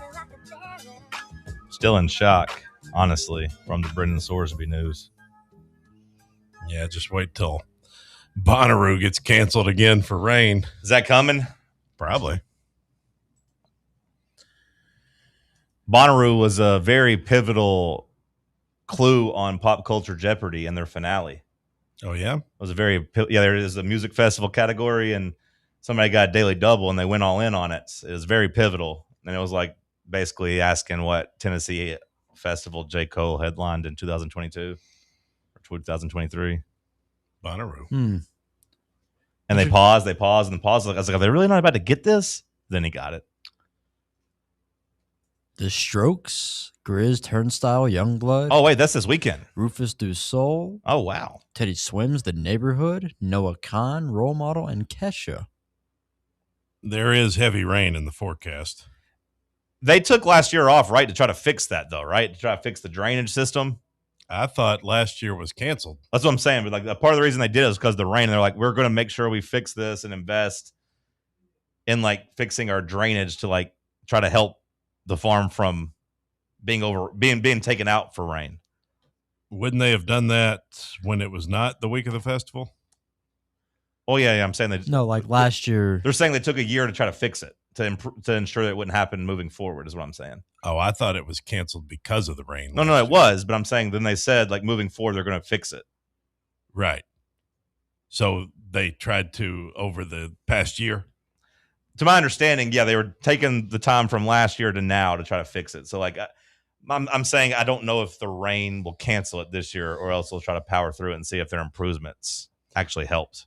Weather girl over there says heavy rain in the forecast today. There's medium to high confidence. At least one area in Middle Tennessee will experience flash flooding. Highest risk will be along and west of I-24. It seems really dumb that Bonnaroo just stays on this weekend.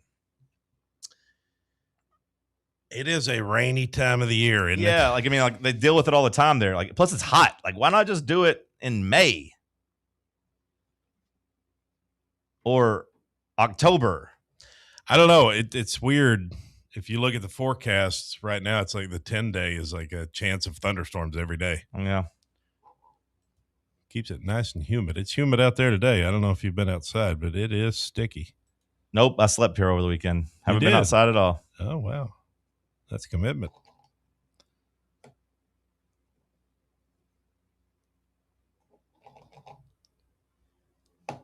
Bubba, what do we miss so far today? It's a scary situation as a private jet that was set to fly MLB great Yadier Molina unfortunately crashed and then took 2 deaths of the pilot and co-pilot. Aww.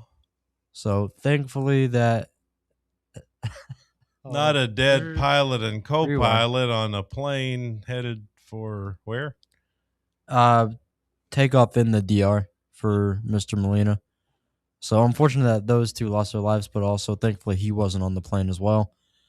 Cooper DeJean is with yet another woman, so the Bella was not enough. I never saw them actually like go official. I think they were just riding. She wanted some headlines, wanted some free tickets. Well, it worked, and I was interested in that relationship. Yeah. Why? Also, because why not?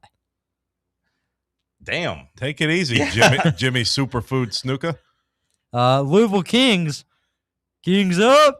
Kings up. Who the hell are the Louisville Kings? UFL? UFL. Okay. Set to the finals, taking on the DC Defenders. Sounds like with a white Bryce supremacy Thompson. group. Okay. Big Bryce Thompson. Yeah, former VFL. Speaking of which, on the way out, Bubba, I'll take it from here. Just in the latest athletic mock draft. The draft is in 2 weeks. Nate Ament, number 12 to Oklahoma City. And you've seen Felix Okpara and Jacoby Gillespie sneak into kind of the middle to back third of the second round. Felix, number 48. Gillespie, number 50. So there's your Tennessee Vols updates. Good job by you today, Bubba. I appreciate you. Are you bringing the mask back tomorrow, too? You going to wear it all week? To be determined. Okay. White Yokozuna. Sam Beer's supposed to be back to join us tomorrow. Cody, go get some rest. All right. See Tony ya. Basilio Show coming up next.